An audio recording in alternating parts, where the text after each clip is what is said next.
ಮಾರಿಗುಡಿ Shivanna alias Vikas ಗುತ್ತಾಯ ದೊಡ್ಡ ದೊಡ್ಡ celebrities ಎಲ್ಲ ಸೇರ್ಕೊಂಡು ನಿಮ್ ಸೀರಿಯಲ್ ನ ಲಾಂಚ್ ಮಾಡಿದ್ರು. ಇದು ಮಾರಿಗುಡಿ ಶಿವಣ್ಣ ಅಂತ ಬರ್ತಾವ್ರೆ ನಮ್ಮ ಅಣ್ಣಯ್ಯ. ಫಸ್ಟ್ ಕತೆ ಕೇಳಬೇಕಾದ್ರೆ ನನಗೆ ಅನಿಸ್ತು ಎಷ್ಟು ಒಳ್ಳೆ ಒಂದು ಸ್ಕ್ರಿಪ್ಟ್ ಇದೆ ಇದು. ಸಿನಿಮಾ ನಂದು ಅಪಾಯದ ಎಚ್ಚರಿಕೆ ಮುಗ್ದಿರೋ ಟೈಮ್ಗೆ ಅಣ್ಣಯ್ಯ ಧಾರಾವಾಹಿ ಬಂತು. ಆಕ್ಚುಲಿ ಲಾಯರ್ ಕೂಡ ಆಗಿದ್ರಿ. ಬಟ್ ಎಲ್ಲ ಮನೆ ತರ ನಮ್ಮ ಮನೇಲೂ ಕೂಡ ಒಂದು ಎಜುಕೇಶನ್ ಮುಗಿಸುವಂತದ್ದಿತ್ತು, ಅದಕ್ಕೋಸ್ಕರ ಲಾ ಮಾಡಿದೆ. ಊರಲ್ಲಿ ನಿಮಗೆ ನಾನು ಮಡಿಕೇರಿ ಆದ್ರೂ ಕೂಡ ನನಗೆ ಎರಡನೇ ಮನೆ ಅಂದ್ರೆ ಮಂಗಳೂರು. ಕಾಫಿ ತೋಟ ಎಷ್ಟು ಎಕರೆ ಇದೆ ಅಂದಾಜು? ಸಣ್ಣ ಪುಟ್ಟ ಮಂಗಳೂರಲ್ಲಿ ಇಂಥ ಜಾಗದಲ್ಲಿ ನಾವು ಊಟ ಮಾಡಿಲ್ಲ ಅಂತಾನೆ ಇಲ್ಲ, ಬೆವರಲ್ಲಿ ಊಟ ಮಾಡೋದು ವಿಷಯ. ಸ್ಟೇಜ್ ಅಲ್ಲಿ ನೀವು ರಾಜ್ಕುಮಾರ್ ಅವರದ ಅಭಿನಯ ಮಾಡಿ ತೋರಿಸಿದ್ರೆ ಪಾರು ಪಾರು ಪಾರು ಮಾತಾಡ್ಸೋದಿಲ್ವಾ? ಮತ್ತೆ ನಿಶಾ ಅವರ ಹೀರೋಯಿನ್ ಅಂತ ಗೊತ್ತಾದ್ಮೇಲೆ ಅವ್ರದ್ದು ಹಳೆ ಪ್ರಾಜೆಕ್ಟ್ಸ್ ಒಂದಷ್ಟು ಎಪಿಸೋಡ್ಸ್ ನೋಡಿದೆ. ನಿಶಾ ಅವರು ತುಂಬಾ ಒಳ್ಳೆ ಆಕ್ಟರ್ಸ್. ಅವರು ಗಟ್ಟಿ ಮೇಳ ಅಂತ ಸೀರಿಯಲ್ ಮಾಡಿದ್ರು, ಗೊತ್ತಾ ನಿಮಗೆ?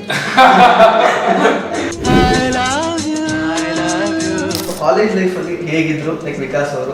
ಎಷ್ಟು ಜನ ಗರ್ಲ್ ಫ್ರೆಂಡ್ಸ್ ಇದ್ರು? ನಾನು ಅವಾಗ್ಲಿಂದಾನು ಸಿಂಗಲ್. ಅದೇನೋ ಒಂಚೂರು ದೂರ. ಏನ್ ಸಮಸ್ಯೆ ಇಲ್ಲ? ಎಬವ್ ಮಿಡ್ಲ್ ಕ್ಲಾಸ್ ನಾವು ಮಿಡ್ಲ್ ಕ್ಲಾಸ್. ಲೈಫ್ ತುಂಬಾ ಸಾರ್ಟೆಡ್ ಆಗಿ ಚೆನ್ನಾಗಿ ಹೋಗ್ತಾ ಇದೆ ಇವಾಗ. ನಾನಂತೂ ಯಾವತ್ತಿಗೂ ಸೆಟ್ಲ್ ಆಗಲ್ಲ, ಅಂದ್ರೆ ಒಂದಷ್ಟು ಒಳ್ಳೆ ಸಿನಿಮಾಗಳನ್ನ ಮಾಡ್ಬೇಕು.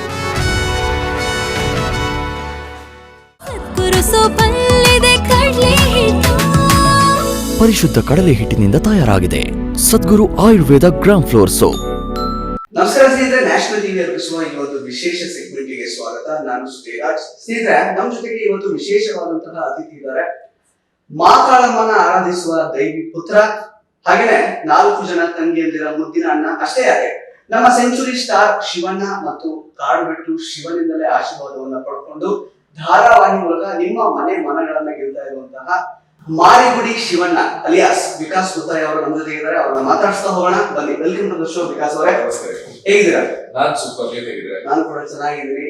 ಸೊ ಸಖತ್ತಾಗಿ ಹೋಗ್ತಾ ಇದೆ ಅಣ್ಣಯ್ಯ ಸೀರಿಯಲ್. ಸೊ ಲಾಂಚ್ ಕೂಡ ತುಂಬಾ ಚೆನ್ನಾಗಾಯ್ತು. ಒಂದ್ ರೀತಿ ಸೆಲೆಬ್ರಿಟೀಸ್ ಎಲ್ಲ ಸೇರ್ಕೊಂಡು, ದೊಡ್ಡ ದೊಡ್ಡ ಸೆಲೆಬ್ರಿಟೀಸ್ ಎಲ್ಲ ಸೇರ್ಕೊಂಡು ನಿಮ್ ಸೀರಿಯಲ್ ನ ಲಾಂಚ್ ಮಾಡಿದ್ರು. ಸೊ ಈಗ ತುಂಬಾ ಆಲ್ಮೋಸ್ಟ್ ಆಗಸ್ಟ್ 12 ಇಂದ ಶುರುವಾದಂತಹ ಒಂದು ಧಾರಾವಾಹಿ ಇದು.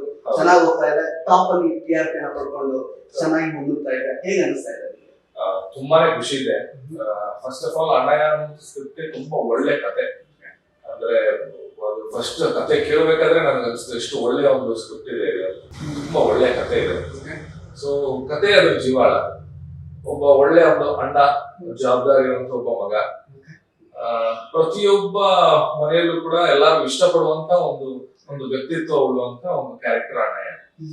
ಇಂಥ ಒಳ್ಳೆ ಕ್ಯಾರೆಕ್ಟರ್ ನ ಪ್ಲೇ ಮಾಡುವಂತ ಅವಕಾಶನ ಖಂಡಿತವಾಗ್ಲೂ ಯಾರು ಕಳ್ಕೊಳ್ಳೋಕೆ ಇಷ್ಟಪಡಲ್ಲ. ತುಂಬಾ ಖುಷಿಯಿಂದ ಮಾಡಿದೀನಿ. ಅಷ್ಟೇ ಪ್ರೀತಿ ಜನರು ಕೂಡ ಕೊಡ್ತಾ ಬಂದಿದ್ದಾರೆ. Because as a cinema enthusiast ನನಗೆ ಕೆಲವೊಂದಷ್ಟು ವಿಷಯಗಳು ಗೊತ್ತು. ಬಟ್ ನಿಮ್ಮನ್ನ ಜನ ಈಗ ನೋಡ್ತಾ ಇರೋದು ಶಿವಣ್ಣನಾಗಿ. ನಿಮ್ಮ ಹಿನ್ನೆಲೆ ಬಗ್ಗೆ, ಅಂದ್ರೆ ವಿಕಾಸ್ ಅವರ ಹಿನ್ನೆಲೆ ಬಗ್ಗೆ ಹೇಳೋದಾದ್ರೆ, ಅಂದ್ರೆ ಈ ಒಂದು ಕ್ಷೇತ್ರ ನಿಮ್ಗೆ ಹೇಗೆ ಕೈ ಹಿಡಿತು ಅಥವಾ ಹೇಗೆ ನಿಮ್ಮನ್ನ ಸೆಳೀತು? ಜೊತೆಗೆ before getting into entertainment field, ನೀವು ಆಕ್ಚುಲಿ ಲಾಯರ್ ಕೂಡ ಆಗಿದ್ರಿ. ಸೊ ಈ ಒಂದು ಕ್ಷೇತ್ರಕ್ಕೆ ಹೇಗೆ ಬಂದ್ರೆ ನಿಮ್ಮ ಹಿನ್ನೆಲೆ ಬಗ್ಗೆ ಸ್ವಲ್ಪ ಹೇಳೋದಾದ್ರೆ? ಇಲ್ಲ, ನಾನು ಮೂಲತಃ ಮಡಿಕೇರಿಯವರು. ಸೊ ಮಡಿಕೇರಿಯಲ್ಲಿ ಮುಂಚೆಯಿಂದನೂ ಅಷ್ಟೇ ನನಗೆ ಫಿಲ್ಮ್ ಇಂಡಸ್ಟ್ರಿ ಅನ್ನುವಂಥದ್ದು ಏನು ನನಗೆ ಇಲ್ಲಿ ಬಂದ ಮೇಲೆ ಸೇರ್ಬೇಕು ಅನ್ಸಿದ್ದಲ್ಲ. ನಾನು ಚಿಕ್ಕ ವಯಸ್ಸಿಂದನೂ ಫಿಲ್ಮ್ ಇಂಡಸ್ಟ್ರಿಗೆ ಹೋಗ್ಬೇಕು, ನಾನು ಆಕ್ಟಿಂಗ್ ಮಾಡಬೇಕು ಅನ್ನೋದು ಇದ್ದಿದ್ದು ನನಗೆ. ಈಗಲ್ಲ, ನಾನು 3rd 4th ಸ್ಟ್ಯಾಂಡರ್ಡ್ ಅಲ್ಲಿ ನಮ್ಮ ಕೊಡಗಲ್ಲಿ ತುಂಬಾ ಸ್ಪೋರ್ಟ್ಸ್ ಎಂಥೂಸಿಯಾಸ್ಟ್ ಜಾಸ್ತಿ, ಅಲ್ಲಿ ತುಂಬಾ ಸ್ಪೋರ್ಟ್ಸ್ ಆಡುವಂಥದ್ದು ಜಾಸ್ತಿ, ಅದ್ರ ಇಂಟ್ರೆಸ್ಟ್ ಜಾಸ್ತಿ. ನನಗೆ ಯಾಕೋ ಚಿಕ್ಕ ವಯಸ್ಸಿಂದಾನೇ ನನಗೆ ಈ ಫಿಲ್ಮ್ ಫೀಲ್ಡ್ ಆಗ್ಲಿ ಆಕ್ಟಿಂಗ್ ಆಗ್ಲಿ ತುಂಬಾನೇ ಇಷ್ಟ ನನಗೆ. ಸೊ ಅವಾಗ್ಲಿಂದಾನೇ ನಾನು ಫಿಕ್ಸ್ ಆಗಿದ್ದೆ ನಾನು ಇಂಡಸ್ಟ್ರಿಗೆ ಬರ್ತೀನಿ. ಬಟ್ ಎಲ್ಲಾ ಮನೆ ತರ ನಮ್ಮ ಮನೆಯಲ್ಲೂ ಕೂಡ ಒಂದು ಎಜುಕೇಶನ್ ಮುಗಿಸುವಂತದ್ದು ಇತ್ತು, ಅದಕ್ಕೋಸ್ಕರ ಲಾ ಮಾಡಿದೆ. SGM ಲಾ ಕಾಲೇಜಲ್ಲಿ ಲಾ ಮಾಡಿದೆ. ಸೊ ಅಲ್ಲೇ ಲಾ ಫಿನಿಶ್ ಮಾಡ್ಕೊಂಡು ನಾನು CMR ಬಂದೆ. CMR ಅಲ್ಲಿ ಬ್ಯಾಂಗ್ಳೂರ್ ಬಂದು ಇಲ್ಲಿ ಮಾಸ್ಟರ್ಸ್ ಮಾಡಿದೆ. ಸೊ ಕಾನ್ಸ್ಟಿಟ್ಯೂಷನ್ ಸ್ಪೆಷಲೈಸೇಷನ್ ಮಾಡ್ಕೊಂಡು ಒಂದು ಲಾ ಫರ್ಮ್ ಓಪನ್ ಮಾಡಿದೆ, ಲೀಗಲ್ ಗೈಡೆನ್ಸ್ ಅಂತ ರೇಸ್ ಕೋರ್ಸ್ ಅಲ್ಲಿ. ನಾನು ನನ್ನ ಪಾರ್ಟ್ನರ್ಸ್ ಎಲ್ಲ ಸೇರ್ಕೊಂಡು ಓಪನ್ ಮಾಡಿದ್ವಿ. ಈಗಲೂ ಕೂಡ ಚಾಲ್ತಿಲಿ. ಸೊ ಅದ್ರ ಜೊತೆಗೆ ನನ್ನ ಏನು ಪ್ಯಾಷನ್ ಇತ್ತು, ನನ್ನ ಡ್ರೀಮ್ ಏನಿತ್ತು, ಅದನ್ನ ಕೂಡ ಜೊತೆಗೆ ಕಂಟಿನ್ಯೂ ಮಾಡ್ತಾ ಹೋದೆ. ನನ್ನ ಬಿಟ್ಕೊಡಕ್ ಮನಸ್ಸೇ ಇರ್ಲಿಲ್ಲ. ಸೊ ಅದಕ್ಕೆ ನನ್ನ ಫ್ಯಾಮಿಲಿ ಆಗ್ಲಿ, ನನ್ನ ಸ್ನೇಹಿತರಾಗ್ಲಿ ಎಲ್ಲರೂ ಕೂಡ ಸಪೋರ್ಟಿವ್ ಆಗಲಿ. ಸೊ ಹಂಗಾಗಿ ಮೊದಲು ಸಣ್ಣ ಪುಟ್ಟ ಸೀರಿಯಲ್ ರೋಲ್ಗಳಿಂದ ಸ್ಟಾರ್ಟ್ ಮಾಡಿದೆ. ಸಣ್ಣ ಸಣ್ಣ ರೋಲ್ ಅಲ್ಲಿ ಹೇಗೆ ಕಾಣಿಸ್ತೀನಿ, ನನ್ಗೆ ಆಗುತ್ತಾ ಅಂತ ನೋಡೋಕ್ಕೋಸ್ಕರ ಸ್ಟಾರ್ಟ್ ಮಾಡಿದೆ. ಯಾವ್ದೆಲ್ಲ serials? ಅಂದ್ರೆ ಮೊದಲು ಶಾಂತಂ ಪಾಪಂ ಅಲ್ಲಿ ಕಲರ್ಸ್ ಅಲ್ಲಿ ಒಂದೆರಡು ಎಪಿಸೋಡ್ ಗಳನ್ನ ಮಾಡಿದ್ದೆ. ಅಂದ್ರೆ ನಾನು ಅವಾಗ ಮಂಗಳೂರಲ್ಲಿ ಇದ್ದಾಗಲೇ ಸ್ಟಾರ್ಟ್ ಮಾಡಿದ್ದೀನಿ. ನಾನು ಲಾ ಫೈನಲ್ ಇಯರ್ ಇದ್ದಾಗಲೇ ಸ್ಯಾಟರ್ಡೆ ಸಂಡೇ 2 ದಿವಸ ರಜೆ ಇರ್ತಿತ್ತು. ಆ 2 ದಿವಸ ರಜೆಯಲ್ಲಿ ನಾನೇನ್ ಮಾಡ್ತಿದ್ದೆ, ಫ್ರೈಡೆ ನೈಟ್ ಬಸ್ ಹತ್ತಿದ್ದೆ ಮಂಗಳೂರಿಂದ ಬೆಂಗಳೂರಿಗೆ. ಸ್ಯಾಟರ್ಡೆ ಮಾರ್ನಿಂಗ್ ಬರ್ತಿದ್ದೆ, ರಜೆ ಇರ್ತಿದ್ದಲ್ಲ. ಸ್ಯಾಟರ್ಡೆ ಸಂಡೇ 2 ದಿವಸ ಶೂಟ್ ಮಾಡಿ ಮತ್ತೆ ಮಂಡೇ ಬೈಕ್ ಕಾಲೇಜಿಗೆ ಹೋಗ್ತಿದ್ದೆ ನಾನು. ಸೊ ಅದು ಯಾರು ಗೊತ್ತಿರ್ಲಿಲ್ಲ. ಮತ್ತೆ ನಾನು ಮನೇಲಿ ಹೇಳಿರ್ಲಿಲ್ಲ, ಕಾಲೇಜಲ್ಲಿ ಯಾರು ಗೊತ್ತಿರ್ಲಿಲ್ಲ ನಾನು ಹೋಗಿ ಆಕ್ಟ್ ಮಾಡೋದು ಅಂತ ಗೊತ್ತಿರೋದು. ನಾನು ಮಾತ್ರ ಹೋಗ್ತಿದ್ದೆ. ನನಗೆ ಹೇಳೋದಕ್ಕೂ ಭಯ, ನನಗೆ ಗೊತ್ತಿಲ್ಲ ನಾನು ಹೆಂಗ್ ಆಕ್ಟ್ ಮಾಡ್ತೀನಿ, ಟಿವಿಲಿ ಹೆಂಗ್ ಕಾಣಿಸ್ತೀನಿ ಗೊತ್ತಿಲ್ಲ. ನನಗೆ ಈಗಲೂ ನೆನಪಿದೆ, ನಾನು ಫಸ್ಟ್ ಟೈಮ್ ಒಂದು ಸೀರಿಯಲ್ ಟೆಲಿಕಾಸ್ಟ್ ಆದ ಕಾಲೇಜಲ್ಲಿ ನಾನು ಯಾರು ಹೇಳಿಲ್ಲ. ಮನೇಲಿ ಒಬ್ನೇ ಕುತ್ಕೊಂಡು ಗೊತ್ತಿತ್ತು, ನಾವು ಒಬ್ನೇ ಕುತ್ಕೊಂಡು ರಾತ್ರಿ ನೋಡಿದ್ದೀನಿ ಶೋನ. ನೋಡಿದ ತಕ್ಷಣ ಖುಷಿ ಆಯ್ತು. ಇಲ್ಲ ನಾನು ಚೆನ್ನಾಗಿ ಮಾಡ್ತೀನಿ, ನನ್ಗೆ ಏನೋ ಮಾಡ್ಬೋದಪ್ಪ ಅಂತ ಅನ್ಸ್ತು. ಇಲ್ಲ ನಾನು ಏನೋ ಮಾಡ್ತೀನಿ ಅಂತ. ಸೊ ಅದಾದ್ಮೇಲೆ ನಾನು ಫೋನ್ ಮಾಡಿ ಎಲ್ಲರಿಗೂ ಹೇಳಕ್ ಸ್ಟಾರ್ಟ್ ಮಾಡಿದೆ, ಮಾಡಿದೀನಿ, ನೆಕ್ಸ್ಟ್ ಡೇ ಮತ್ತೆ ರೀಟೆಲಿಕಾಸ್ಟ್ ಆಗುತ್ತೆ, ನನ್ನ ಬೇಕಾದ್ರೆ ನೋಡಿ ಅಂತ ಒಂದಷ್ಟು ಜನರಿಗೆ ಹೇಳ್ತಿದ್ದೆ. ಅದು ಬಿಟ್ರೆ ಅದೇ ಉಗೆ ಉಗೆ ಮಾದೇಶ್ವರ ಅಂತ ಜಿ ಕನ್ನಡದಲ್ಲಿ ಒಂದು ಪೌರಾಣಿಕ ಧಾರಾವಾಹಿ ಬರ್ತಾ ಇತ್ತು. ಅದರಲ್ಲೂ ಕೂಡ ಒಂದು ಪಾತ್ರವನ್ನು ಮಾಡಿದ್ದೆ, ವರುಣದೇವನ್ ಅಂತ ಒಂದು ಪಾತ್ರವನ್ನ ಕೆಲವೊಂದು 5-6 ತಿಂಗಳವರೆಗೂ ಮಾಡಿದ್ದೆ. ಸೊ ಅದಾದ್ಮೇಲೆ ನಾನು ನಿನಾಸಂ ಟೀಮ್ ಅವ್ರ ಒಂದು ಆಕ್ಟರ್ ಅಂತ ಒಂದು ತಂಡ ಕಟ್ಕೊಂಡಿದ್ರು.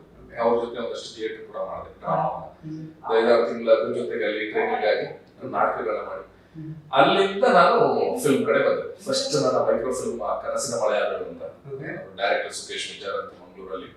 ಒಳ್ಳೆ ಒಂದು ಲವ್ ಸ್ಟೋರಿ ಅದು. ಒಂದು ಮಲೆನಾಡಿ, ಒಂದು ಮಂಗಳೂರು ಮಲೆನಾಡು ವಾತಾವರಣದಲ್ಲಿ ಒಂದು ಮಳೆ ನಡೆಯುವಂತ ಒಳ್ಳೆ love story micro film 50 minutes film ಅದು ಕನಸಿನ ಮಳೆಯಾದರು ಅಂತ. ಅದು ಮೊದಲು ಮಾಡಿದೆ 2020ರಲ್ಲಿ. ಅದಾದ ತಕ್ಷಣ ನಾನು ನನ್ನೊಬ್ಬ ಸ್ನೇಹಿತರು ಮನೋಜ್ ಪಿ ನಡಲ್ ಮನೆ ಅಂತ ಒಂದು ಡೈರೆಕ್ಟರ್, ಆದಿತ್ಯ ಪ್ರಭುದೇವ ಆಕ್ಟ್ ಮಾಡಿ ಅವ್ರ ಜೊತೆ ಆನಾ ಅಂತ ಒಂದು ಸಿನಿಮಾ ಮಾಡಿದೆ. ಸೊ ಅದು ಸೂಪರ್ ಕಾನ್ಸೆಪ್ಟ್ ಅಲ್ಲಿ. ಹೌದು. ಸೊ ಅವಾಗ ನಾವು ನಮ್ಮ ಯಂಗ್ ಏಜ್ ಅಲ್ಲಿ 24-25 ವಯಸ್ಸಲ್ಲಿ ಎಲ್ಲ ಟೀಮ್ ಹುಡುಗರೇನಿದ್ರು ಎಲ್ಲಾನ ಸೇರ್ಕೊಂಡು ಈ ಸಿನಿಮಾ ಮಾಡಿದ್ವಿ. ಸೊ ಆನಾ ಚೆನ್ನಾಗಿ ಆಯ್ತು ಆಕ್ಚುಲಿ. ಆನಾಗೆ ಆ ಟೈಮ್ ಅಲ್ಲಿ ಒಳ್ಳೆ ರಿವ್ಯೂಸ್ ಬಂತು. ಅಮೆಝಾನ್ ಪ್ರೈಮ್ ಅಲ್ಲಿ ಕೂಡ ಒಳ್ಳೆ ರಿವ್ಯೂಸ್ ಅನ್ನ ಕೂಡ ಮಾಡ್ತಾ ಇದ್ದೆ ನಾನು. ಸೊ ಅದಾದ್ಮೇಲೆ ಸೇಮ್ ಟೀಮ್ ನಾವು ಮೇರಿ ಅಂತ ಒಂದು ಸಿನಿಮಾ ಮಾಡಿದ್ವಿ. ಅದ್ರಲ್ಲಿ ನಾನು ಮೇರಿಯಲ್ಲಿ ಕೂಡ ಹೀರೋ ಆಗಿ ಒಂದು ಪೊಲೀಸ್ ರೋಲ್ ಮಾಡಿದ್ದೆ. ಒಬ್ಬ SI ರವಿಕುಮಾರ್ ಅಂತ ಒಂದು ಖಡಕ್ ರೋಲ್. ಅದ್ರಲ್ಲೆಲ್ಲರೂ ಲುಕ್ ಚೇಂಜ್ ಇದೆ, ಅದಕ್ಕಾಗಿ ನನ್ನ ಒಂದರಿಂದ ನೋಡಕ್ಕಾಗಲ್ಲ. ಅದ್ರಲ್ಲಿ ಕ್ಲೀನ್ ಶೇವ್ ಆಗಿ ವೆರಿ ಈಸಿ ಇತ್ತು.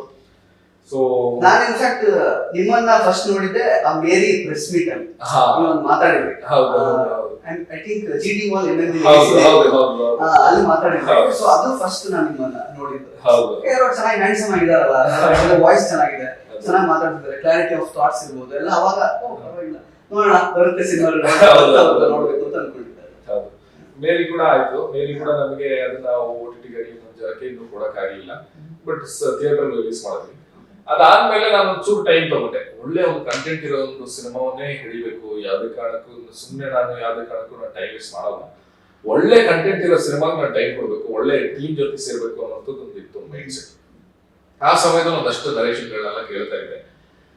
ಆಗ ಬಂದಿರೋ ಸ್ಕ್ರಿಪ್ಟ್ ನನಗೆ ಅಪಾಯವಿದೆ ಎಚ್ಚರಿಕೆ. ಅಪಾಯವಿದೆ ಎಚ್ಚರಿಕೆ ಇನ್ನೇನ್ ಇದೇ ಜಾನ್ ಎಂಡ್ಗೆ ರಿಲೀಸ್ ಮಾಡ್ಬೇಕು ಅನ್ನೋ ಥಾಟ್ ಅಲ್ಲಿ ಇದ್ದೀವಿ. ಜಾನ್ ಎಂಡ್ ಫೆಬ್ರವರಿ ಬಿಗಿನಿಂಗ್ ಅಲ್ಲಿ ಇನ್ನೊಂದು 1.5 ತಿಂಗಳಲ್ಲೇ ರಿಲೀಸ್ ಮಾಡ್ಬೇಕು ಅನ್ನೋ ಥಾಟ್ ಅಲ್ಲಿ. ಸೊ ಆ ಸಿನಿಮಾದ ಹೇಗಿದ್ರು ಅದರ ಫಸ್ಟ್ ಲುಕ್ ಪೋಸ್ಟರ್ ಕೂಡ ರಿಲೀಸ್ ಆಗಿದೆ. ಡಿಸೆಂಬರ್ 7ನೇ ತಾರೀಕಿಗೆ ಈಗ ಫಸ್ಟ್ ಲುಕ್ ಪೋಸ್ಟರ್ ಮತ್ತೆ ಮೋಷನ್ ಪೋಸ್ಟರ್ ರಿಲೀಸ್ ಆಗಿದೆ. ತುಂಬಾ ಒಳ್ಳೆ ಒಂದು ಕಂಟೆಂಟ್ ಇರೋ ಸಿನಿಮಾ, ಒಳ್ಳೆ ಅಡ್ವೆಂಚರ್ ಸಸ್ಪೆನ್ಸ್ ಥ್ರಿಲ್ಲರ್ ಸಿನಿಮಾ. ಅದಕ್ಕೆ ನಾಯಕ ನಟನಾಗಿ ನಾನು ಆಕ್ಟ್ ಮಾಡಿದ್ದೀನಿ. ಸೊ ಇಲ್ಲಿವರೆಗೂ ಇಷ್ಟು ಸಿನಿಮಾ ಜರ್ನಿ. ಇದೆಲ್ಲ ಸಿನಿಮಾ ನಂದು ಅಪಾಯದ ಎಚ್ಚರಿಕೆ ಮುಗ್ದಿರೋ ಟೈಮ್ಗೆ ಅಣ್ಣಯ್ಯ ಧಾರಾವಾಹಿ ಬಂತು. ಸೊ ಅಣ್ಣಯ್ಯ ಧಾರಾವಾಹಿ ನಾನು ನಿಮ್ಗೆಲ್ಲ ಆಲ್ರೆಡಿ ಗೊತ್ತಿರೋ ಹಾಗೆ ಒಂದಷ್ಟು ಸೀರಿಯಲ್ಗಳು ಬರ್ತಾ ಇತ್ತು ಮುಂಚೆನೇ ಹೋಗಿ ನನಗೆ, ಬಟ್ ನಾನು ಯಾವ್ದು ತಗೊಂಡಿರ್ಲಿಲ್ಲ. ಬಟ್ ಅಣ್ಣಯ್ಯ ಬಂದಾಗ ನಮ್ಗೆ ನಮ್ಮ ಪ್ರೊಡ್ಯೂಸರ್ಸ್ ಪ್ರಮೋದ್ ಶೆಟ್ಟಿ ಸರ್ ಆಗಲಿ, ನಮ್ಮ ರಾಘು ಸರ್ ಆಗಲಿ, ಸೊ ಅವ್ರು ತುಂಬಾ ಸಪೋರ್ಟ್ ಮಾಡಿದ್ರು ಬಿಗಿನಿಂಗ್ ಅಲ್ಲಿ. ಸೊ ಅವರೆಲ್ಲ ಇದು ಮಾಡಿದ್ಮೇಲೆ ನನಗಂತೂ ಈ ಕಥೆ ಕೇಳಿದ್ಮೇಲೆ ಇಂಥ ಒಂದು ಒಳ್ಳೆ ಪ್ರೊಡಕ್ಷನ್ ಹೌದು ಮತ್ತೆ ಇನ್ನೊಂದು ಜಿ ತುಂಬಾ ಒಳ್ಳೆ ಒಂದು ಲಾಂಚ್ ಅಂತ ನನಗೆ ಅನಿಸ್ತು. ಸೊ ಹಾಗಾಗಿ ಅಣ್ಣಯ್ಯನ ಆಯ್ಕೆ ಮಾಡ್ಕೊಂಡೆ. ಮತ್ತು ಅಣ್ಣಯ್ಯ ಅವತ್ತಿನ ದಿನಕ್ಕೆ ನಾನು ಏನ್ ಅನ್ಕೊಂಡು ಆಯ್ಕೆ ಮಾಡಿದ್ರೆ ಗೊತ್ತಿಲ್ಲ, ಬಟ್ ಇವತ್ತಿನ ದಿನಕ್ಕೆ ಆ ಅಣ್ಣಯ್ಯ ನನಗೆ ಕೊಡ್ತಿರ್ತಕ್ಕಂತಹ ಪ್ರೀತಿ ಏನಿದೆ ಅದಕ್ಕೆ ಯಾವುದೇ ರೀತಿಲೂ ನಾನು ಬೆಲೆ ಕಟ್ಟಕ್ಕಾಗಲ್ಲ, ಅಷ್ಟೊಂದು ಪ್ರೀತಿನ ಅಣ್ಣ ಕೊಡ್ತಾರೆ. ಸೊ ಇಲ್ಲಿವರೆಗೂ ಇದು ನನ್ನ ಫಿಲ್ಮ್ ಜರ್ನಿ. ಈಗ ಕೊಡಗಿನ ಕುಮಾರ ಲೈಕ್ ನಿಮ್ಗೆ ವಿಕಾಸ್ ಉತ್ತಾಯ ಅವರು ಯಾಕಂದ್ರೆ ಹಿಂಗೆ ಮನೆ ಎಲ್ಲಿ ಎಕ್ಸಾಕ್ಟ್ಲಿ ಊರಲ್ಲಿ ನಿಮ್ಗೆ ಲೈಕ್ ಕೊಡಗಲ್ಲಿ? ನಮ್ದು ಕಕ್ಕಬೆ ಅಂತ ಜಾಗ, ಮಡಿಕೇರಿ ತಾಲೂಕು ಕಕ್ಕಬೆ ಅಂತ, ಮರದೋಡ ಮತ್ತು ಒಂದು ಗ್ರಾಮ. ತಂದೆ ತಾಯಿ ಸಿಬ್ಲಿಂಗ್ಸ್ ಎಲ್ಲ? ನನಗೆ ತಂದೆ ತಾಯಿ ಊರಲ್ಲೇ ಇದ್ದಾರೆ, ಪ್ಲಾಂಟರ್ಸ್, ಸೊ ಊರಲ್ಲೇ ಇದ್ದಾರೆ, ಕಾಫಿ ತೋಟ. ಸೊ ತಂಗಿ ಕೂಡ ಊರಲ್ಲೇ ಇದ್ದಾರೆ. ಕಾಫಿ ತೋಟ ಎಷ್ಟು ಎಕರೆ ಇದೆ ಅಂದಾಜು? ಸಣ್ಣ ಪುಟ್ಟ ಎಕರೆ. ಸೊ ವೆಲ್ ಸೆಟಲ್ಡ್, ಅಂದ್ರೆ ಫೈನಾನ್ಷಿಯಲಿ ವೆಲ್ ಸೆಟಲ್ಡ್, ಅಂದ್ರೆ ಅಬೌವ್ ಮಿಡ್ಲ್ ಕ್ಲಾಸ್. ನಾವು middle class, definitely middle class family. ನಾವು ಇವತ್ತು ಸ್ಟ್ರಗ್ಲಿಂಗ್, ಮಿಡ್ಲ್ ಕ್ಲಾಸ್ ಅವರು ಯಾವಾಗಲೂ ಸ್ಟ್ರಗ್ಲಿಂಗ್. ಸೊ ಸ್ಟಡೀಸ್ ಬಗ್ಗೆ ಜಾಸ್ತಿ ಎಂಫಸೈಸ್ ಮಾಡ್ತಾ ಇದ್ರು. ಹೌದು, ಖಂಡಿತ. ಅಂದ್ರೆ ಕೊಡಗಲ್ಲಿ ಮೇಜರ್ಲಿ ಸ್ಟಡೀಸ್ ಮತ್ತೆ ಅದು ಬಿಟ್ರೆ ಸ್ಪೋರ್ಟ್ಸ್ ಅನ್ನೋಂಥದ್ದು ಮೇಜರ್ ಇದ್ದಿತ್ತು. ಸೊ ಅದರಲ್ಲಿ ನನಗೆ ಒಂದು ಬೇರೆ ಥಾಟ್ ಇತ್ತು, ಬೇರೆ ಇದಿತ್ತು. ಸೊ ಅದು ಯಾವಾಗ ನಿಮಗೆ ಗೊತ್ತಾಯ್ತು ಚಿಕ್ಕ ವಯಸ್ಸಲ್ಲಿ ನಿಮಗೆ ಈ ತರ ಸ್ವಲ್ಪ ಎಂಟರ್ಟೈನ್ಮೆಂಟ್ ಅಥವಾ ಬೇರೆ? ಇಲ್ಲ, ನಾನು 6th ಸ್ಟ್ಯಾಂಡರ್ಡ್ ಇದ್ದಾಗಲೇ ಅಷ್ಟೇ, ಸ್ಕೂಲಲ್ಲಿ ಟೀಚರ್ಸ್ ಎಲ್ಲ ಕೇಳ್ತಿದ್ರಲ್ಲ ನೀವೇನಾಗಬೇಕು. ಸೊ ಎಲ್ಲರೂ ಡಾಕ್ಟರ್, ಇಂಜಿನಿಯರ್ ಹೇಳ್ತಿದ್ರು, ಪೈಲಟ್. ನಾನು ಅವಾಗಲೇ ಹೀರೋ ಹೋಗ್ತಿದ್ದೆ. ಸೊ ನನಗೆ ಆಕ್ಟರ್ ಅನ್ನೋದಕ್ಕಿಂತ ಹೀರೋ ಅಂದ್ರೆ ಹೀರೋ ಅನ್ನೋದಕ್ಕೆ, ಅಂದ್ರೆ ನಾವು ಚಿಕ್ಕ ವಯಸ್ಸಿಂದನೇ ಈ ಟಿವಿ ನೋಡಿ ಈ ಟಿವಿಲಿ ನನ್ ಗೊತ್ತಿರೋ ಪ್ರಕಾರ ನಾನು ತುಂಬಾ ಉದಯ ಟಿವಿ ಆಗ ನೋಡ್ತಿದ್ದೆ. ಉದಯ ಟಿವಿ ತುಂಬಾ ಸಿನಿಮಾಗಳು ಬರೋದು ಉದಯ ವಯಸ್ಸಲ್ಲಿ. ಸೊ ಅವಾಗ ಡಾಕ್ಟರ್ ರಾಜ್ಕುಮಾರ್ ಸರ್ ಇರಲಿ, ಯಶೋಧರ್ ಸರ್ ಇರಲಿ, ಅಂಬರೀಶ್ ಸರ್ ಇರಲಿ, ಶಿವಣ್ಣ ಇರಲಿ, ಅಂದ್ರೆ ಅವ್ರ ಸಿನಿಮಾಗಳನ್ನ ಅವಾಗ್ಲಿಂದಾನೇ ನೋಡ್ತಾ ಅಂದ್ರೆ ನಾವು ಯಾರು ಅವ್ರನ್ನ ಆಕ್ಟರ್ಸ್ ಅಂತ ಕರಿತಾನೆ ಇಲ್ಲ. ನನಗೆ ಅವತ್ತು ಆಕ್ಟರ್ ಅನ್ನೋ ಥಾಟು ಇರಲಿಲ್ಲ, ಹೀರೋ, ಸಿನಿಮಾ ಹೀರೋ ಅಂತ. ಅಂದ್ರೆ ನಾವು ಅವ್ರನ್ನ ಈಗಲೂ ಹೀರೋ ಅಂತಾನೆ ಅಡ್ರೆಸ್ ಮಾಡ್ತೀವಿ, ಅವತ್ತಿಗೂ ಹೀರೋ ಅಂತಾನೆ ಅಡ್ರೆಸ್ ಮಾಡ್ತಿದ್ವಿ. ಅದು ಅಟ್ರಾಕ್ಟ್ ಮಾಡಕ್ ಸ್ಟಾರ್ಟ್ ಮಾಡ್ಬಿಡ್ತಾರೆ, ಇಲ್ಲ ಹೀರೋ ಆಗ್ಬೇಕು ಅಂತ.